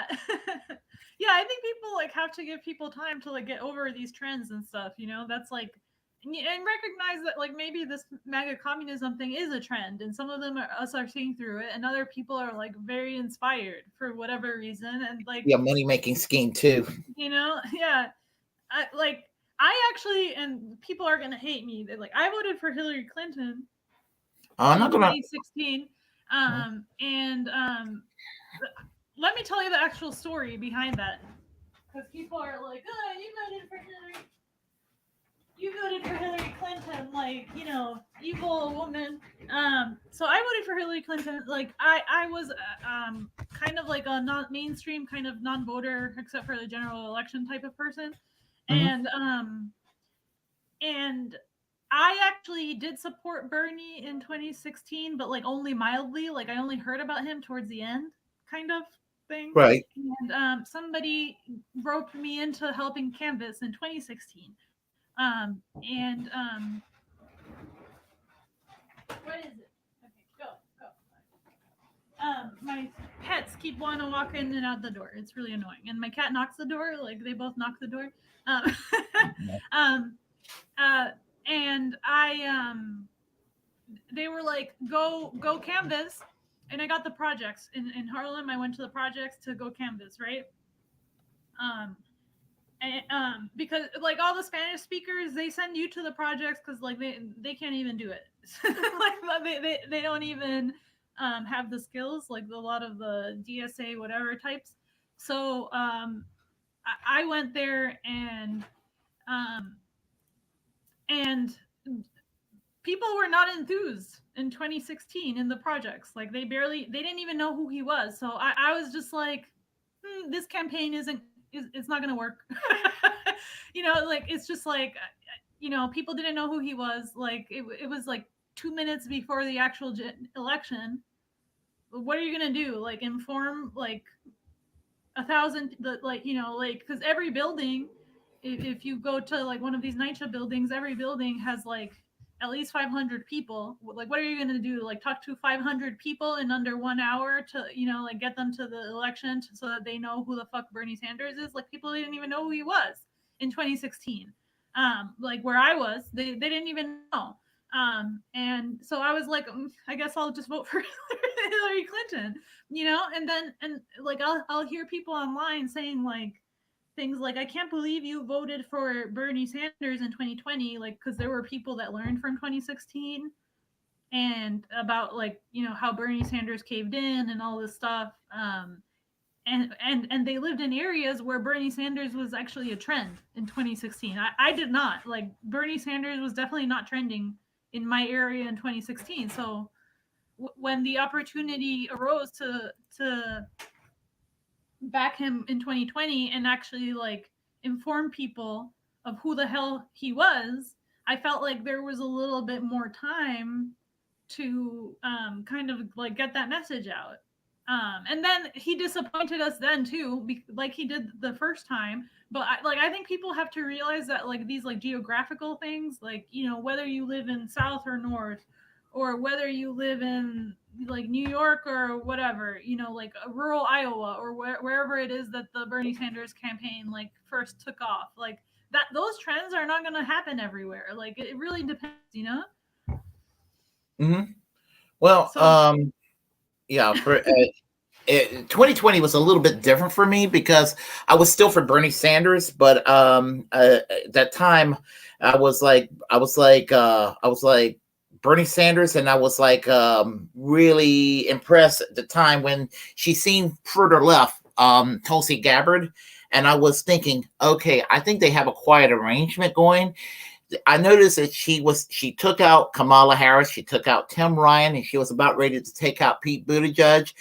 And I was like, okay, they have something going. She's actually taking out the strong people to make it easier for Bernie to get the nomination. I think that he's going to choose her as his running mate, and that's what I was wanting. I was wanting to see a Bernie Sanders Tulsi Gabbard ticket. And then everything went crashing down, and gosh, I was angry, I was depressed. I mean, if you watch my early videos on this channel, you would see the meltdowns I had back then. That was when the COVID thing started happening too. yeah, and like by the time the primaries in 2020 came around here in New York, we didn't even vote for anybody because it was like the primary was over and everybody had already dropped out. So it was just like Joe Biden. In Yeah, 20 that was like the end result of all that canvassing. It was like the whole thing. I do think electoralism is like over in this country. Like it's not going to work out. But you know, depends on where you live. Like depends on lots of different things. And I think of um this whole like um I do think of this whole like MAGA communism thing as like a trend that has like taken place among the Zoomers, or maybe like mostly Zoomers. I don't know. I'm like guessing it's a little bit of a Zoomer trend, and I think they're just like very enthusiastic about this idea of whatever, and it's just not gonna. It's not yeah, gonna work, but like you don't realize things don't work until you realize it for yourself. You like if somebody tells you it's not gonna work, you're gonna be like even more religious about the fact that it'll work. I was seeing some of the stuff that's on Twitter from some of the people, and just like I was saying to myself, wow, just watch it. You watched the debate between Jackson Hinkle and Craig Pasagardula on the Jimmy Dore show the other day. So I didn't watch the whole thing. I saw some clips and I Yeah. saw the original videos by Infrared. Okay. I'm spoiler alert. I thought that Craig Pasagardula was correct. That I mean, the term is, even shit lives and progressives, even a social democrat like me, and I'm not like ooh communist, I'm not like that per se. I kind of used to be that way, but I mean, and I'm not. I'm just saying that. But if someone like myself will be, if it still would hit me on the side of the head like a ton of bricks, how the hell was somebody who simps for Marjorie Taylor Greene going to go and be like mega communists? Sounds good. I mean, I just don't see how that adds up. I mean, I just don't. I just don't. I mean, like it doesn't make sense. Yeah, a lot of these people like they want to kind of be the leftiest of the lefties and the most censored of the censored. Like it's kind of I feel like it's a little bit of who can be the most leftist competition that like I'm not really interested in at this point. These people can call themselves communists all they want, but like in the United States, I feel like there is no communist party except for CPI USA, and like I would I'm not sure that I could consider that a real communist party. Oh, the CPUSA, they're Um, McCommunists. They're like I've yeah, heard that they're actually like really more radical liberals and stuff like this. So that's all like I they don't are. I've never. Do you know if they are? Like I don't know what they are, but CPU, the Communist Party USA, they're basically today they're just basically very nice liberals. That's all they are. They're just yeah. nice So liberals. I don't think it makes sense if you're in a country where there's no communist party to call yourself a communist, because you are not part of any kind of movement. You are basically just it's like saying that you're a Christian and you abide by all the laws of the Bible, but you never go to church because there is no church, right? There's no communist party in this country, so There's no I Communist Party. There's no Labor Party. There's nothing there's like nothing. that. So like, why would you call yourself a communist in a country where there's no party? Like to The me, it's very Democratic, confusing, the and like Democratic Party. Oh, I'm sorry. I think even when people, sorry, go ahead. No, go ahead. Okay, I'm sorry. Well, I was going to Um, say that the Democratic Party is actually to the right of the British Conservative Party. I mean, and Joe Biden is to the right of former Prime Minister Boris Johnson. Boris Johnson thanked the National Health Service for saving his life when he got COVID. Um, Joe Biden said if the Democrats bring the Medicare bill for all on his desk, he will veto it. I would never vote Tory in the UK, but Boris Johnson is a better man than Joe Biden in that regard. He acknowledged that the NHS is a good thing. It's a treasure in Great Britain.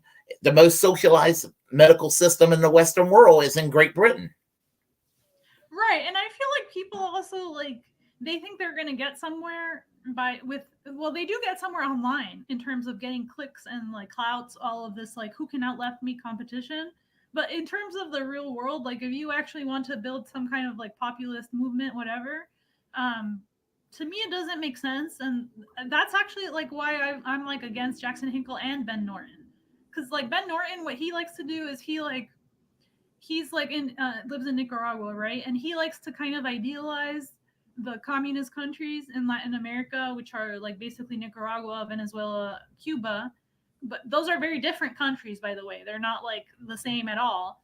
Um, and then he likes to call places like Chile, like Argentina, or like I don't know, Mexico or something like under AMLO shitlib. You know what I mean? Like where like these countries, I think what he doesn't understand is that like in the like in the 50s or whatever when Cuba had its revolution, that was like a very specific historical moment that turned that into like a country with a communist party. The other countries, they had their own like historical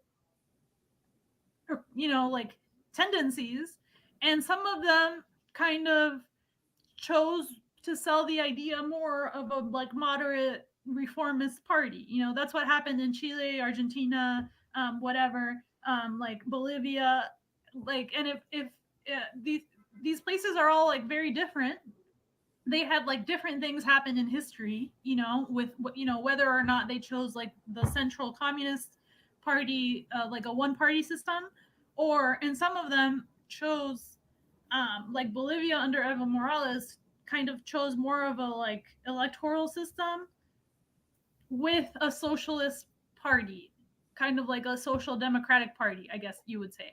I would definitely be more under the Bolivia school of thought where you actually have elections, because a lot of these countries, like Venezuela, for example, they have like the central party, um, and in Bolivia, like compared to Venezuela, it's like people know that the Socialist Party is there by popular mandate.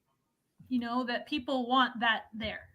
And I do think that makes a difference to have some kind of like electoral system where people have chosen the Socialist Party and everybody knows that that's what people are chosen have chosen.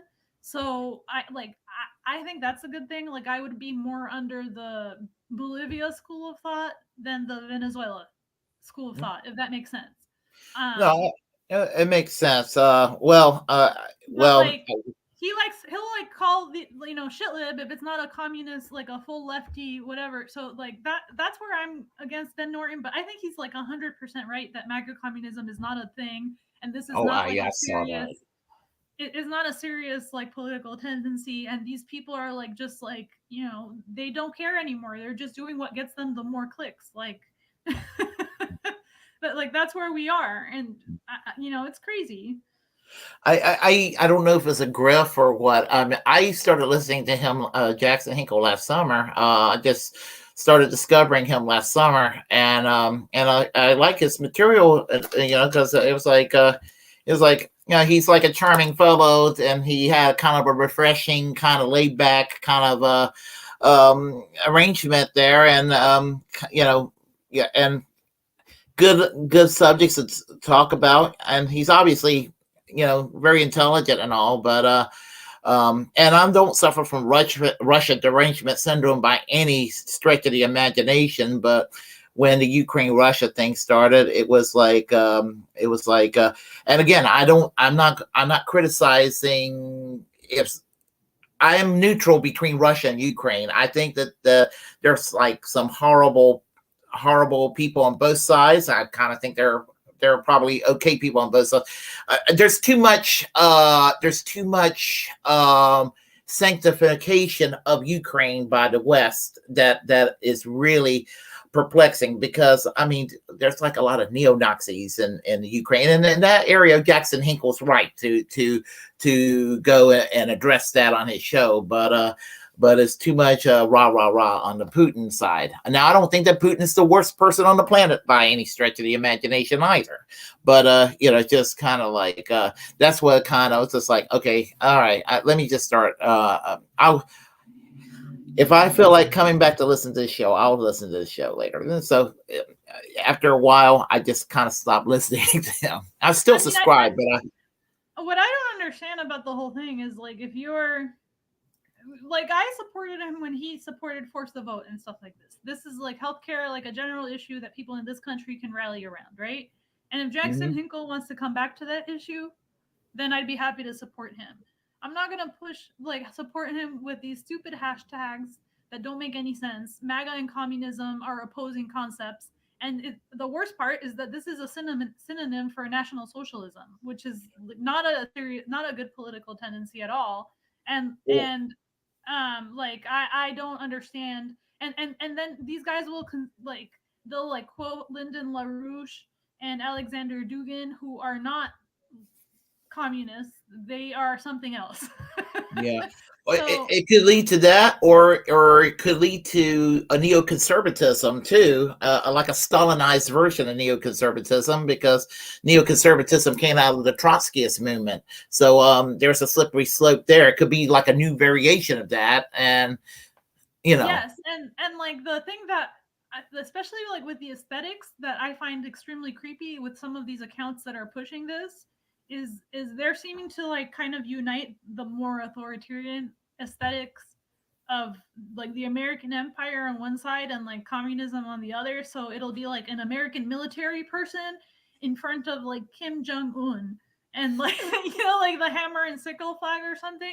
And it's like most people, if you ask them, they are neither into like the jingoism of the Iraq War, like on the American side, or into Kim Jong Un. Like both of those things were bad.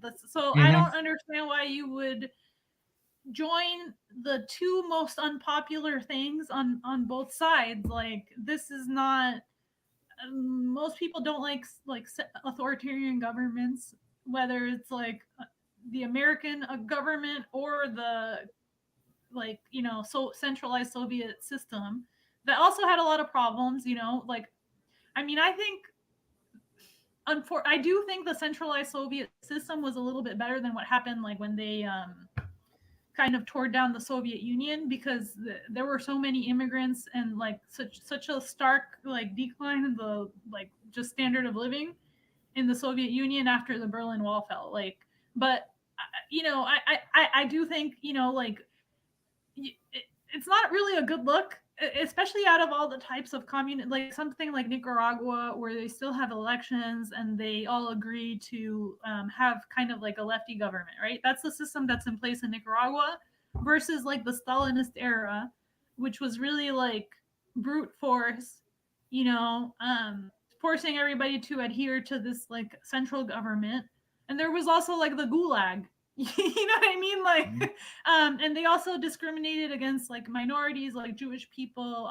There were like many like refugees and immigrants from like the Soviet era.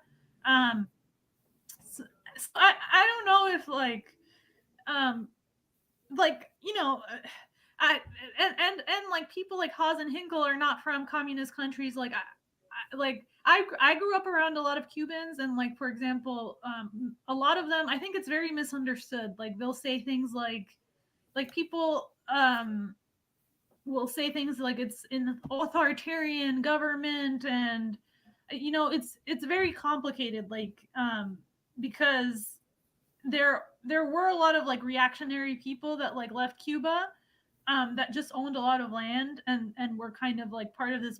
There were also like a lot of regular middle class people that like the central government decided like, you know, you're petit bourgeoisie, so you're against the revolution and you have to leave, or you go to labor camp or whatever.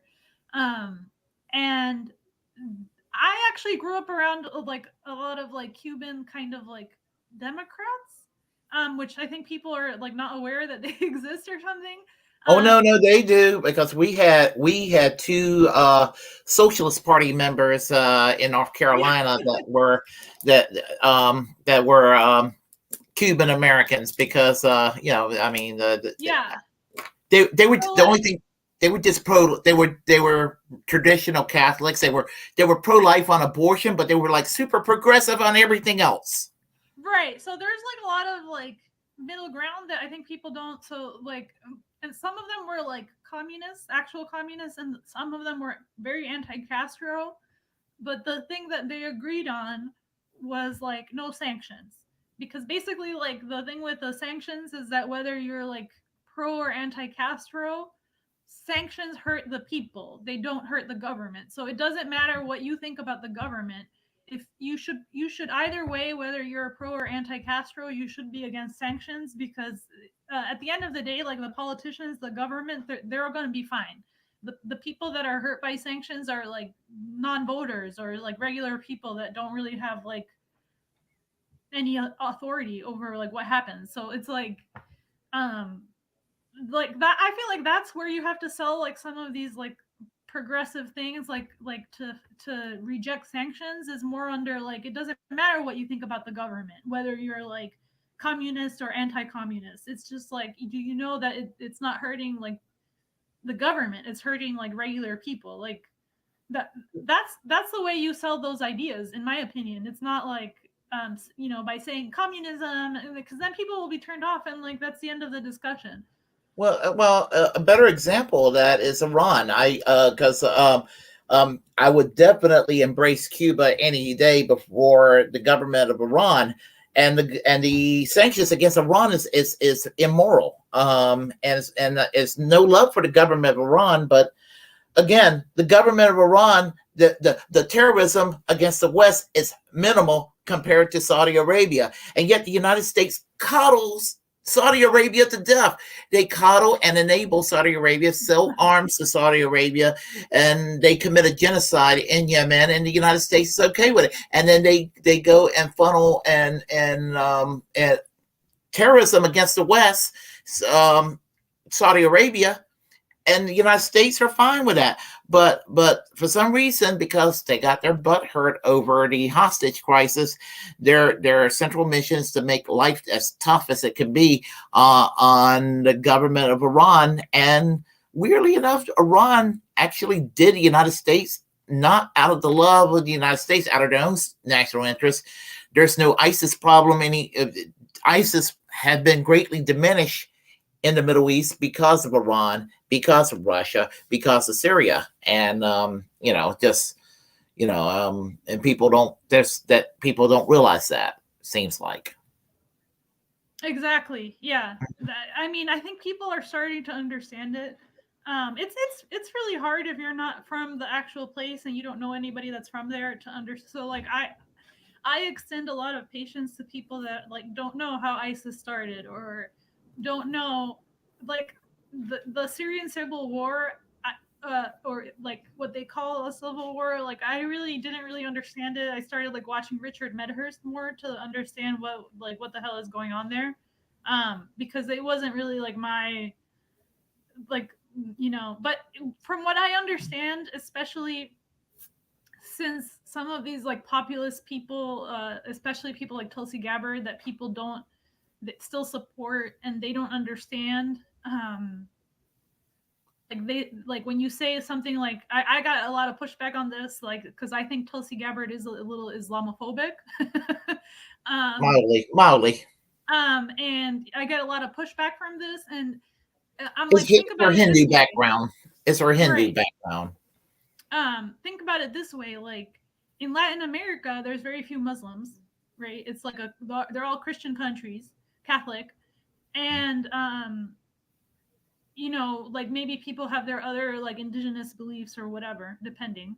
But it's basically like a countries that are similar to the United States culturally, and you still have these like extreme death squads.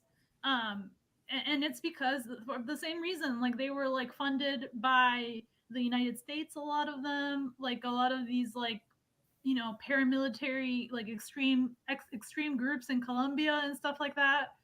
And none of those people are Muslim. So just like the idea that like these extreme groups that like go around like slaughtering people is like some kind of uniquely Muslim thing. It's not it has nothing to do with the religion. It's more of a political like power grab but it's like a military strategy, you know what I mean, to like and it could be like powered by like using is Muslim language or using non-Muslim language. Like it could be like in India there's like Hindu extremism, Hmm. so it's like it, that's the way I would explain it, like in its most simple form. Tulsi Gabbard seems to have this idea that like is Islamism is the most dangerous thing in the world. It's like like it's I think she's really gone really a little cuckoo like in the past few years. I'm really not on board with her whole thing. She's a little out there at times. I have to admit. Yeah, But I mean, like the way that Tulsi, I think the way I understand her back when I gave her the benefit of the doubt, and like now she just seems like an Republican opportunist to me. But like back when I liked her and I gave her the benefit of the doubt, the way I understood it is like, okay, this person literally like the only interaction they've had with Muslims is at war. You know what I mean? Like that was like her first interaction was at war. Like my interactions with Muslims have been like, you know, going to school, going to the deli, like going to the corner store, going to, you know what I mean? Like I've had no I haven't been to war. So like all of my interactions have been very mild. Um and like I grew up in a neighborhood that had a lot of Muslims, and they were like my school classmates, and like that's it, so like we definitely had differences of opinion in terms of like maybe ideology if you start talking and like getting into it, but overall like I really lived like most of my life and with like very peaceful interactions with like all kinds of people.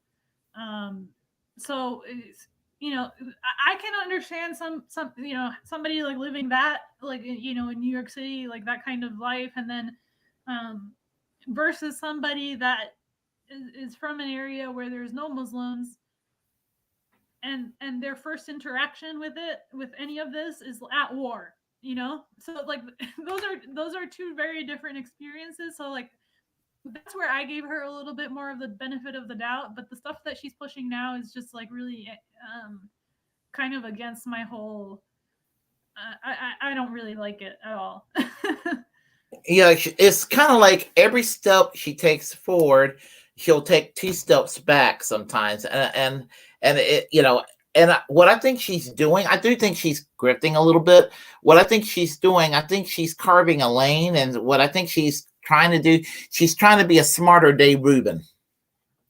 Is I think she's trying to have one foot on that right wing camp, but she's not tossing away the left the way that Dave Rubin. When Dave Rubin grifted, he tossed away the left. I mean, he tossed it. He decided I don't even need these liberals that used to follow me. I don't even need them anymore. But that's what he did. But Tulsi Gabbard, I think she realized she kind of needs them, and when they accused Jimmy Dore and Glenn Greenwald of this, I don't think that Glenn Greenwald or Jimmy Dore are necessarily are going right wing, but I do think that they're if they say the right thing, they can make a little extra money, But I think as I say, I don't think that they're going like full-fledged right wing like some like the TYT people claim and all of that. No, And I don't think so. I don't think so either. But I also find like the alliance that Tulsi is trying to create, because she has a lot of Indians that originally supported her campaign, and mm-hmm. because she's Hindu, the alliance that she's trying to create, I find very funny actually. Like because if you'll like listen to her talk and like some of her speeches, she just says some really funny things. Like for example, she'll say things like for cultural reasons and strategic reasons, India and the United States have a lot in common, and like that's not going to change, and like this and that. Um, and it's like, actually, no, culturally, India and the United States have nothing in common. Actually, like culturally, um, you know, I've been to the Middle East because like my husband is from Egypt. Culturally, all the Middle Eastern countries, they're all monotheistic. Like they have like a large part of the population that's monotheistic, and culturally, that is more similar to the United States than India. Hinduism is like very far removed from like Christianity, which is like the majority religion in the United States. And monotheism is definitely more similar. There's more similarities culturally between the United States and Syria than there is between the United States and India. This idea that we have like some kind of deep cultural similarity with India is bizarre. Like That's a they good point. worship a purple elephant. Like, Yeah, and Christianity and Islam are actually not that different. Like in their that's true. origin, in their in Judaism, those are all similar religions. Like if you want to say United States and India because maybe like our more indigenous traditions, maybe, but not a lot of people follow those today, unfortunately. Funny. So like Oh, I don't even know what like cloud she's on. Like she, you know what I mean? yeah. So I just find it. I think she's trying, and what I noticed is that she's trying to push like a very an immigration policy that by the way, our immigration policy already favors India compared to some of the Muslim countries. Um, and we have this whole like thing where we are importing engineers and like tech people from India. And she said in her platform that she wanted to like ease visa restrictions for Indians, which I'm assuming might be working class Indians, but also like engineers, like stuff like this. Um, I don't really agree with that at all, because I really think like we have a problem in the US where we're like importing middle class people. And I feel like if you're going to take in immigrants, you should be training your own nurses and engineers and doing free public college.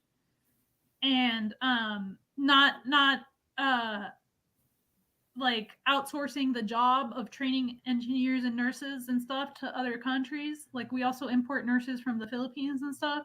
And then acting like we don't have enough American engineers, American nurses. Well, it's like, because you're loading these people up with debt and then they can't like finish school and stuff like this. So like I don't agree with lift making visa restrictions easier for middle class immigrants. I'm like totally against it actually. So like when I but I do think that if people are running away from war and the United States caused that war, that you have like some kind of duty as a country to take some of those people in, more than what we're currently taking in.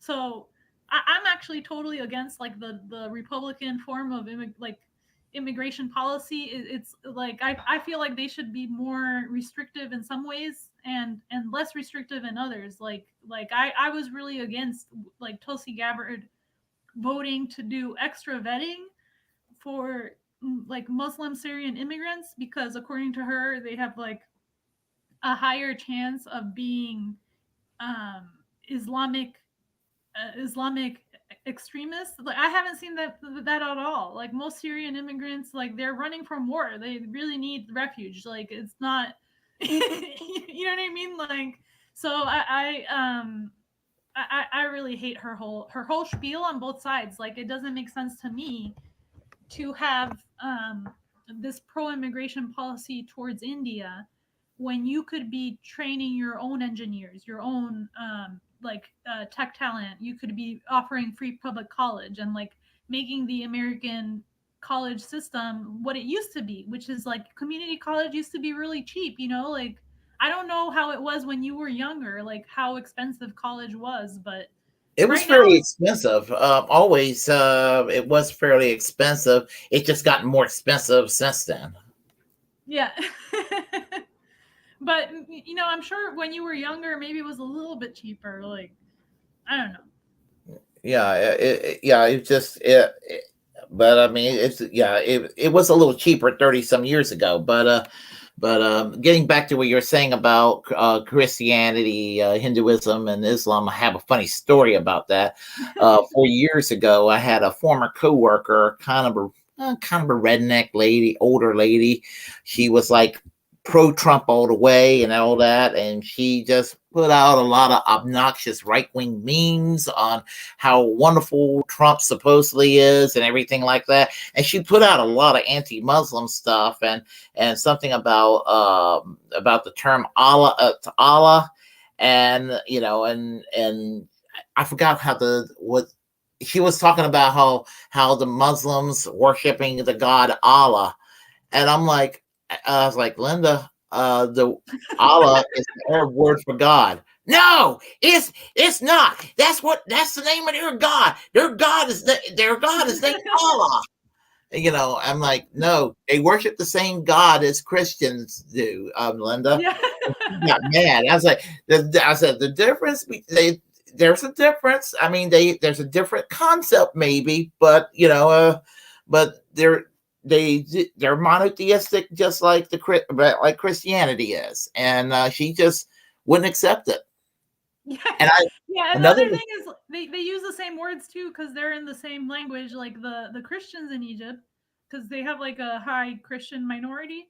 And it is true that there's discrimination against them, by the way, like by the Muslim majority. Um, but in Egypt, like what people like around churches, like some of the churches, because there was like a terrorist attack against churches. What the government kind of like took it upon themselves to put security, and like there's usually like armed people around the churches so that nobody can get in and like do something, like because they don't want any terrorist attacks against the Christians. um so think about the United States, like how there was a terrorist attack at the black church. I don't remember where it was. Uh South Carolina, Dylan South Roof, Carolina, yeah. And then yeah, there was also the terrorist attack at Tree of Life synagogue. synagogue. That's right. Yes. Has there been any effort by the American government to say, look, black churches and synagogues are at threat of terrorist attacks. Why don't we offer armed security from the army to stand outside of these religious establishments and make sure that they don't get blown up? No, there has been no effort by the national government to do something like that. The national government in Egypt, they're horrible, by the way. Like, I don't, I'm not saying, like, I'm not even going to get into it because, like, it's not a topic of my expertise. I'm not saying that they're great, but they made a specific effort to put security outside of churches to make sure that, you know, like, nothing goes down. So, you know, like, I there's a lot of, like, misunderstanding about this kind of stuff. Like, most people there, that, you know, there are Christians, there are Jews there, like, not Jews, not, but like Christians, and they use a lot of the same words. Like, you know, like, they'll say, like, they don't say assalamu alaikum because that's like a very Muslim greeting, but they'll say, like, alhamdulillah, which is like thank God, which is, and they say Allah too because that's God, like, and they're Well, Christians, so it's the cultural setting because yeah. like uh like in the Republic of Georgia, there was some kind of some small town had a cultural event, and they had a Catholic bishop, an Orthodox bishop, and get this, a Baptist bishop, and they don't have bishops. So, and the Baptist bishop was a woman with a collar. You don't see here in America. You're not going to see a Baptist minister being a woman as a general rule. You're not going to see them wear a collar. But over there in that part of the world, they're going to try to assimilate themselves into the broader culture. I mean, it's sort of that sort of thing. Yeah, I think that's basically, Oh, yeah. So they just, yeah, like, kind of do the same tradition. yeah. So over there, somebody who would be an evangelical Christian in some of these European countries are going to look more liturgical than their American counterpart, for example. And Yeah, that makes sense. Yeah. yeah, yeah. Like Methodist clergy in Britain, indistinguishable from Church of England clergy. Yeah, I mean, they dress the same. Here in America, Methodist clergy 50-50. They either dress like Episcopal clergy, or they dress like the other Protestants. Like suit and tie or whatever. I mean, just that's how they are here in the United Yeah, that's States. how it is a little bit. Like, I mean, I don't really go to church regularly, but I am Christian. And I I guess, like, you know, like, most Hispanic people are originally Catholic. Not all. You know, a lot of Mhm. people are not into that, but um uh like, the church that I grew up in, kind of, they were basically where the, like, Argentinian, Chilean, kind of Bolivian, and like the southern cone countries, Bolivia and Paraguay, like, all those immigrants, they go to the same church because, you know, like, churches are. That's the other thing I don't like about churches. It's like only one ethnicity or like one group of people, and it's like the white church and the Irish church and the black church. It Mhm. creates divisions, but, like, it's also good sometimes to have a little group. And we originally had a priest because we're Catholic, and then the thing is that they couldn't find, like, a replacement priest, and this other guy, he's not Catholic, he's like Church of Mount Zion or something. I don't know what denomination that is, Mount Zion, but Oh, that's the one that it you know, it was like, oh, there's another Argentinian priest, but he's not Catholic, he's Church of Mount Zion. So he dresses like a priest, but he's like Mount Zion, he's not Catholic. And then all the Catholics kind of, like, got drawn into the Mount Zion thing because it was just the same group, and there was, like, no replacement priest. It just, like, turned into another church, and it's like the same people, you know, of, like, a national minority or whatever. I got a So funny story. I got a funny story for you. Yeah.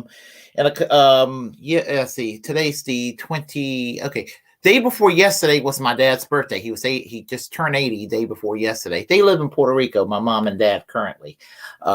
Anyway, September 30th is going to be their 55th wedding anniversary. They got married in 1967.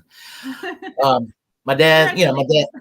Yeah, dad's Methodist, my mom's Roman Catholic. And they got married in the Catholic Church in 1967. The priest, the church he grew up in, the priest, I forgot his name. She thought the world of him. She thought he was the most wonderful. I mean, she just thought the world of him, and she was so glad that he was going to. He did. He married them both, and he was so happy about that. But then after he married them, then the scandal broke out. Oh, that it was like different religions. No. The scandal broke out with the priest. Oh shit! Was he like No, a not pedophile? not quite the way people think. He was gay. No, not that, not the scandal that people talk about today. There was a young reporter, young lady reporter in town that he started seeing, and he fell in love with her, and he said, "I can't remain a priest any longer. I want to marry this woman." So that's the Oh, scandal. They thought that was a that big was a scandal. scandal. Okay. That was the scandal in the early 1968. That's when the whole thing came out. That was the talk of the town. That was considered a scandal. Can you believe that? Yeah, I mean, I'm watching Downtown Abbey right now, and it was like a scandal in the 1920s that she had sex before marriage with like some kind of like Turkish visitor from the embassy or something. Right. Everything was a scandal back then. I think it's crazy. Like it's weird because there's like some really conservative like segments of our society, but definitely in terms of like personal freedoms, like I feel like acceptance of LGBTQ people, like we've come very far, very far. Like when I was in high school, and it wasn't even that long ago. Like it was kind of rare to see like gay relationships in people's teenage years. Like people didn't really feel comfortable coming out of the closet until they were like independent, maybe financially, and like not living with their parents. Now you see like teenagers, like like women, men, like maybe not all families, but it's very common. Like it's not the same as it used to be. um I don't, and that wasn't even that long ago. So like I feel like in another 20 years I definitely think like in another 20 years there's going to be like a lot of acceptance of a whole other. I think like the people are getting more progressive, like regardless of how people think that like MAGA is a trend or whatever. I think most people are becoming more like um progressive, but the governments are obviously like they're definitely becoming more authoritarian. And Well, even Trump, even Trump, I would say this is one of Trump's better moments in 2016 when that unfortunate incident happened at the Pulse nightclub in Tampa, was it Orlando, Florida, where the yes, that was 49, horrible. yeah, Hillary Clinton just did the whole politically correct thing, the quote unquote, not all Muslims, this is a religion of peace and everything. Nobody's saying that the whole Islamic faith is responsible for what happened to those 49 people. It was a crazy individual person that was driven by his bigotry from a fanatical aspect of his theology, just as there are Christians that would do the same thing, and Trump basically said, it's horrible somebody would go and kill 49 people basically because they're gay. I mean, Trump's response was better than Hillary Clinton's response. That's Isn't when it crazy? you're fucked. Yeah. I remember, somebody, I remember somebody being interviewed as saying, well, this is all this Christian intolerance. It costs all this. I was like, okay, there was not a Christian crazy person that shot up those 49 people. It was a crazy person that just happened to be, a bad apple, and that happened to be an individual Muslim. Doesn't mean that all Muslims are. The Timothy McVeigh that killed 167 people in Oklahoma City back in 1995, he celebrated Christian identity. I mean, doesn't mean that every Christian loved what Timothy McVeigh did on that day in Oklahoma City. Yeah, like I mean, it's really crazy. Like, actually, it's funny because like yeah. I think like also what people don't realize is like especially like the way Tulsi Gabbard, they're like trying to simplify these things, is there's also like a big like progressive um movement in Muslim countries. So like in Egypt, like right now, there's a lot of like women that they're like, no, I don't want to wear hijab, whatever. And especially like in among middle class people, it's like very common for like women to not want to wear hijab and for it to be like considered kind of like a thing from the village or like uh, like it's still very common to wear hijab, but like a lot of people don't want to do it, and they'll like go through maybe they'll go through a point in their life where they wear it, and then one day they're like, I'm tired, I don't want to do it, I don't even feel like I'm that religious, I'm going to take it off. So and then in Iran you have like that case that's going on right now, where that woman was killed by like a police officer or something for not properly wearing hijab, and like you see all of the um like the women are protesting by like cutting their hair and like taking off the hijab, and that's like a local progressive kind of like feminist movement. And they're not interested in like they're not interested in being policed over wearing the hijab. Like some people might want to wear it and other people don't want to wear it, but they don't want there are people that are religious that want to wear it, but they don't want the police, like nobody would, to like come around and tell them how to wear their hijab. Like this is like a very authoritarian um um you know I don't know why this person is trolling me. How about that Constitution, blue spoon, red cross? Okay. Oh, I have trolls, by the way. I don't. oh, that's all right. That's um, all right. So do um, I. but so like yeah. So they the thing with like the interventionism that I think where I like differ from the shitlibs, I feel like Marianne Williamson, I really don't like her.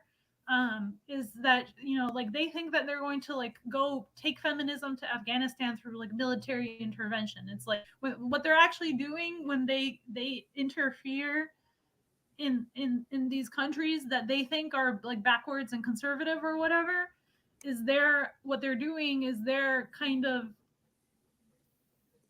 um actually like whenever the Americans intervene and they put in like an authoritarian government, um or like an America friendly government, what they do is they stop the normal development of like progressive elements of that country. So maybe there was already like a kind of growing feminist movement in Iran, and then the United States felt like interfering and supporting the Shah, and then they broke that. They broke with the progressive like local movement of Iran, and then like a lot of these shitlibs, they want to go in and say like, oh, Iran is so authoritarian because they don't even know how it got there, and let's support the feminists, but they're not actually like really supporting the feminists of Iran. You know what I mean? So Mm-hmm. like that's where like people like Marianne Williamson really get it wrong. Like, but yes, like there's a lot of like people in um they're not into this, and there is like like nobody wants like the government to like police what you wear, and like um and in Iran it's like gender apartheid, it's like very extreme gender apartheid. um and they also have like very bad treatment of like gay people, and they force some of them into like gender correction surgery. They sure This do. is it's like one of the most extreme like countries in the world when it comes to some of this like the treatment of like women and gay people. So I don't it's just like it is true that some of these like extreme ideologues are like very damaging to their people and stuff, but that doesn't mean that the solution is for like the American government to come in with their like democracy tanks, you know. Yeah, that's true. I Or- work graveyard shift, so I'm probably going to have to get yeah, some I'm sleep. sorry to talk too much. No, I am enjoying this. If I didn't have to work tonight, I could continue this. I would love to have you back on the show. And if you ever want to come back on the show, just give me the word, and we can continue this. I enjoy talking to you. All right, yeah, me too. Yeah. And if you ever want me to share anything, just reach out because I'm actually not doing that much content lately. So Okay. you can just Well, reach out and I'll share whatever you want.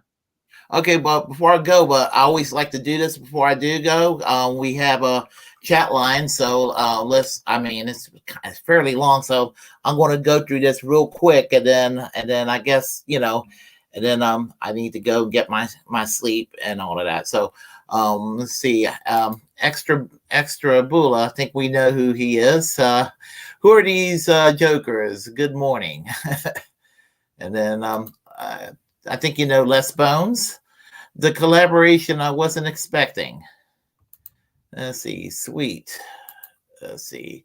Thanks for linking this extra bula. Let's see.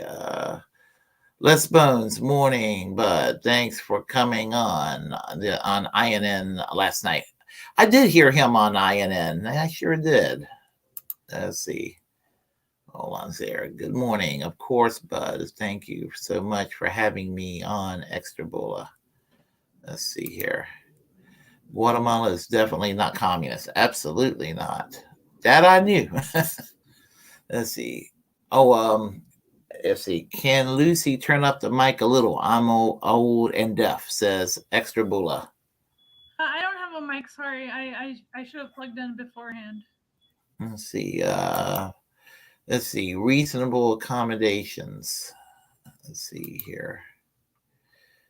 Greenwich Village is nothing but rich shit libs. Brooklyn is more expensive than Manhattan now. New York City is becoming a rich person's playground.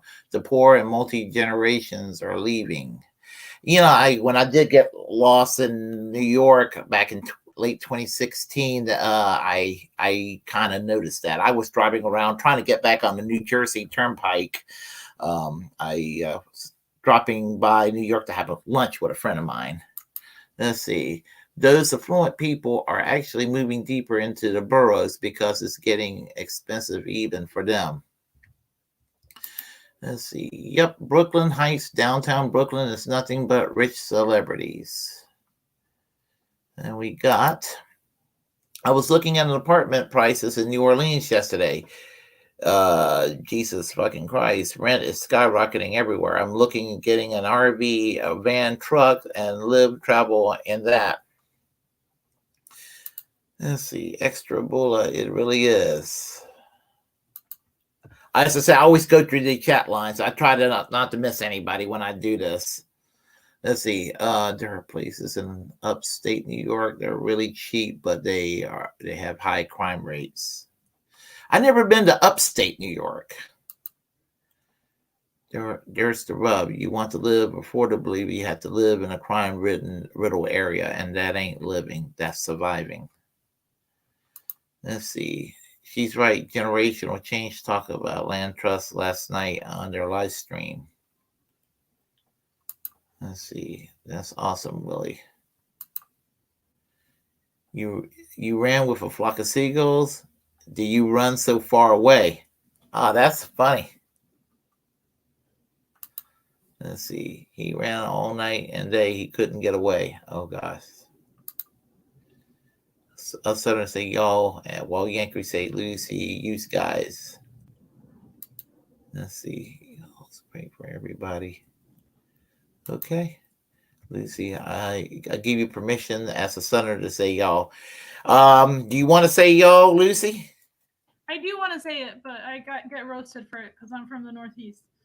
Oh, well, I won't. I won't make fun. I promise.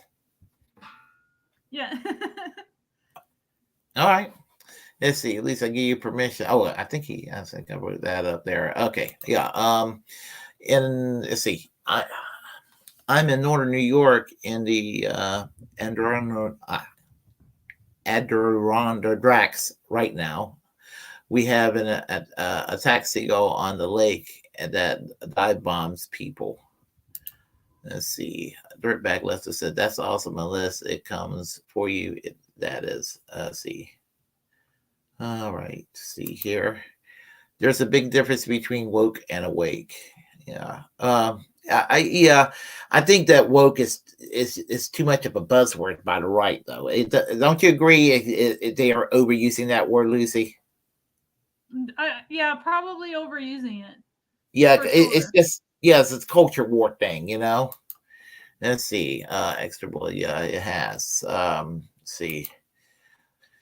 It's trying up here right now. The leaves are changing colors fast. Summer's over. Actually, it was chilly this morning. When I was getting off work, I was like, ooh, this is like the first chilly morning I experienced. I had to turn on the heat in here today. Let's see. Jenna Beck says human rights are not a wedge issue. I know what she was talking about. Let's see. Subtle bigotry is still bigotry. Okay. Let's see. Dirtbag is nice and chilly here in New York City. Extra Bula is nice. It's 41 here, but still feels like it's 34. It's like in the 60s here in North Carolina, like in the low 60s. Well, damn, it ain't that chilly here, but everyone north of us are usually 5 to 10 degrees colder anyway. Stay warm, bud. Let's see. First day I had to use a jacket. Let's see. 58 right now. Yeah, mine is about 60 something here. Kitty. Oh, yeah, that was talking about that cat earlier. I saw Bernie in Washington Square in 2016 and Queens in 2020. What a waste of potential energy. I saw him in Chapel Hill. Same with Nina Turner. Saw Nina Turner in Chapel Hill. Let's see. Did the cat just close the door? I remember that. Somebody was closing the door. They were asking if the cat was closing the door. Let's see. I was fooled by Tulsi. I'm embarrassed I donated to her.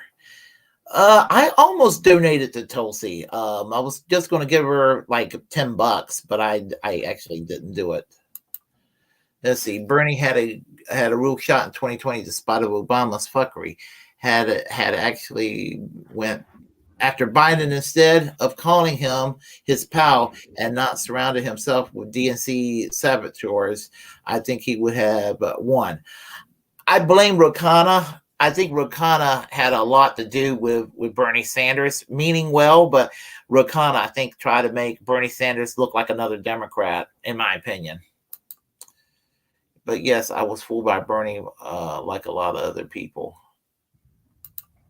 Let's see, unless your goal is to teach MAGA about communism, it's worthless. Let's see. I'm not a fan of any political party. It was legit. If it was legit, I support a Labor Party, a real one. I would love to see a Labor Party. Communist parties in the U.S. will always be compromised by the feds. I think there's a lot of that on the left anyway. A lot of feds going in there trying to disrupt. Let's see. Tulsi has definitely gone cuckoo. I'm sorry, cuckoo. She's scripting right-wing hate of Muslims. I went from loving Tulsi to hating Tulsi. Yeah, Willie, she's pulling a Reuben. Let's see. Islam is the majority religion in the world. Jewish, Christian, and Islam face worship the same God. So there's that too. Oh, Lucy, I have another funny story about that. Back in 2008, there was a lady that hated Obama, and she was kind of a stereotypical Southern lady, and she said, and she said that she was telling me why she's not going to vote for Obama, and she was kind of ignorant. She was like, I heard it, that he was an atheist and a Muslim." She literally They said can't that. stand a Muslim. I'm like, "Susan, you can't be both." But somehow she did. And you said this person was a troll, right? Snickle Fritz. Hey, it's blue steak, red eyes. Uh, let's see. How about the Constitution going blue spoon, red cross? Let's see. Trolley is my name. Bruh, stop the name calling. Just because people don't agree with you doesn't mean we're trolls. Okay. All right. Let's see here. Hold on a second. Let's see. My parents celebrated their 60th wedding anniversary this year. Let's see. You literally are all over the map and chill with the indie left news and many other people who don't care about anything but clout. Don't be calling me a troll for pointing out how whack your little gang is.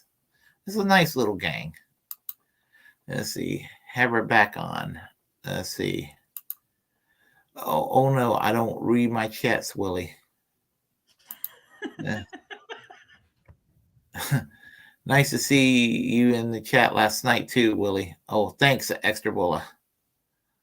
Let's see. INN is the trashiest thing online. It's just clout chasers and Hinkle simps. Oh, that's terrible to say that. Oh, Extra Bulla. Hey, propaganda. Really? Is that who Snickle Fritz is? I don't know. I have no idea. Okay. I really have no idea. It can't be. Let's see. Snickle Fritz. This is Snickle Fritz. Let's see. Propaganda Live fell off and stopped streaming. No, here's Propaganda Live. Hey, I haven't seen him in a while. My fellow citizens in the chat, Mr. Snickle Fritz, I like to inform you that I don't fall off. Rather, I am still present. Let's see here. Right. Take care of yourself, Prop. Even though you're batshit, I still love you. Let's see. Propaganda Live is trash. No, it's actually pretty good.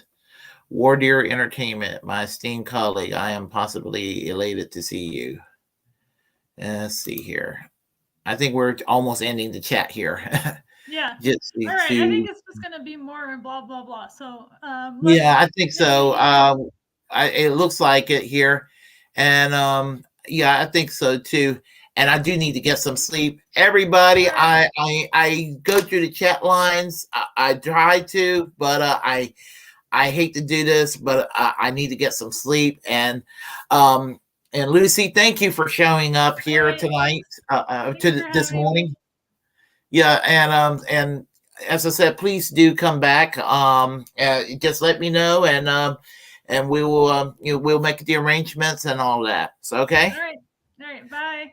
Bye. You take it easy. All right. And everybody else, as I said, I've got to go get some sleep. I am about ready to die of exhaustion. So everybody, y'all take care. We will chat again soon.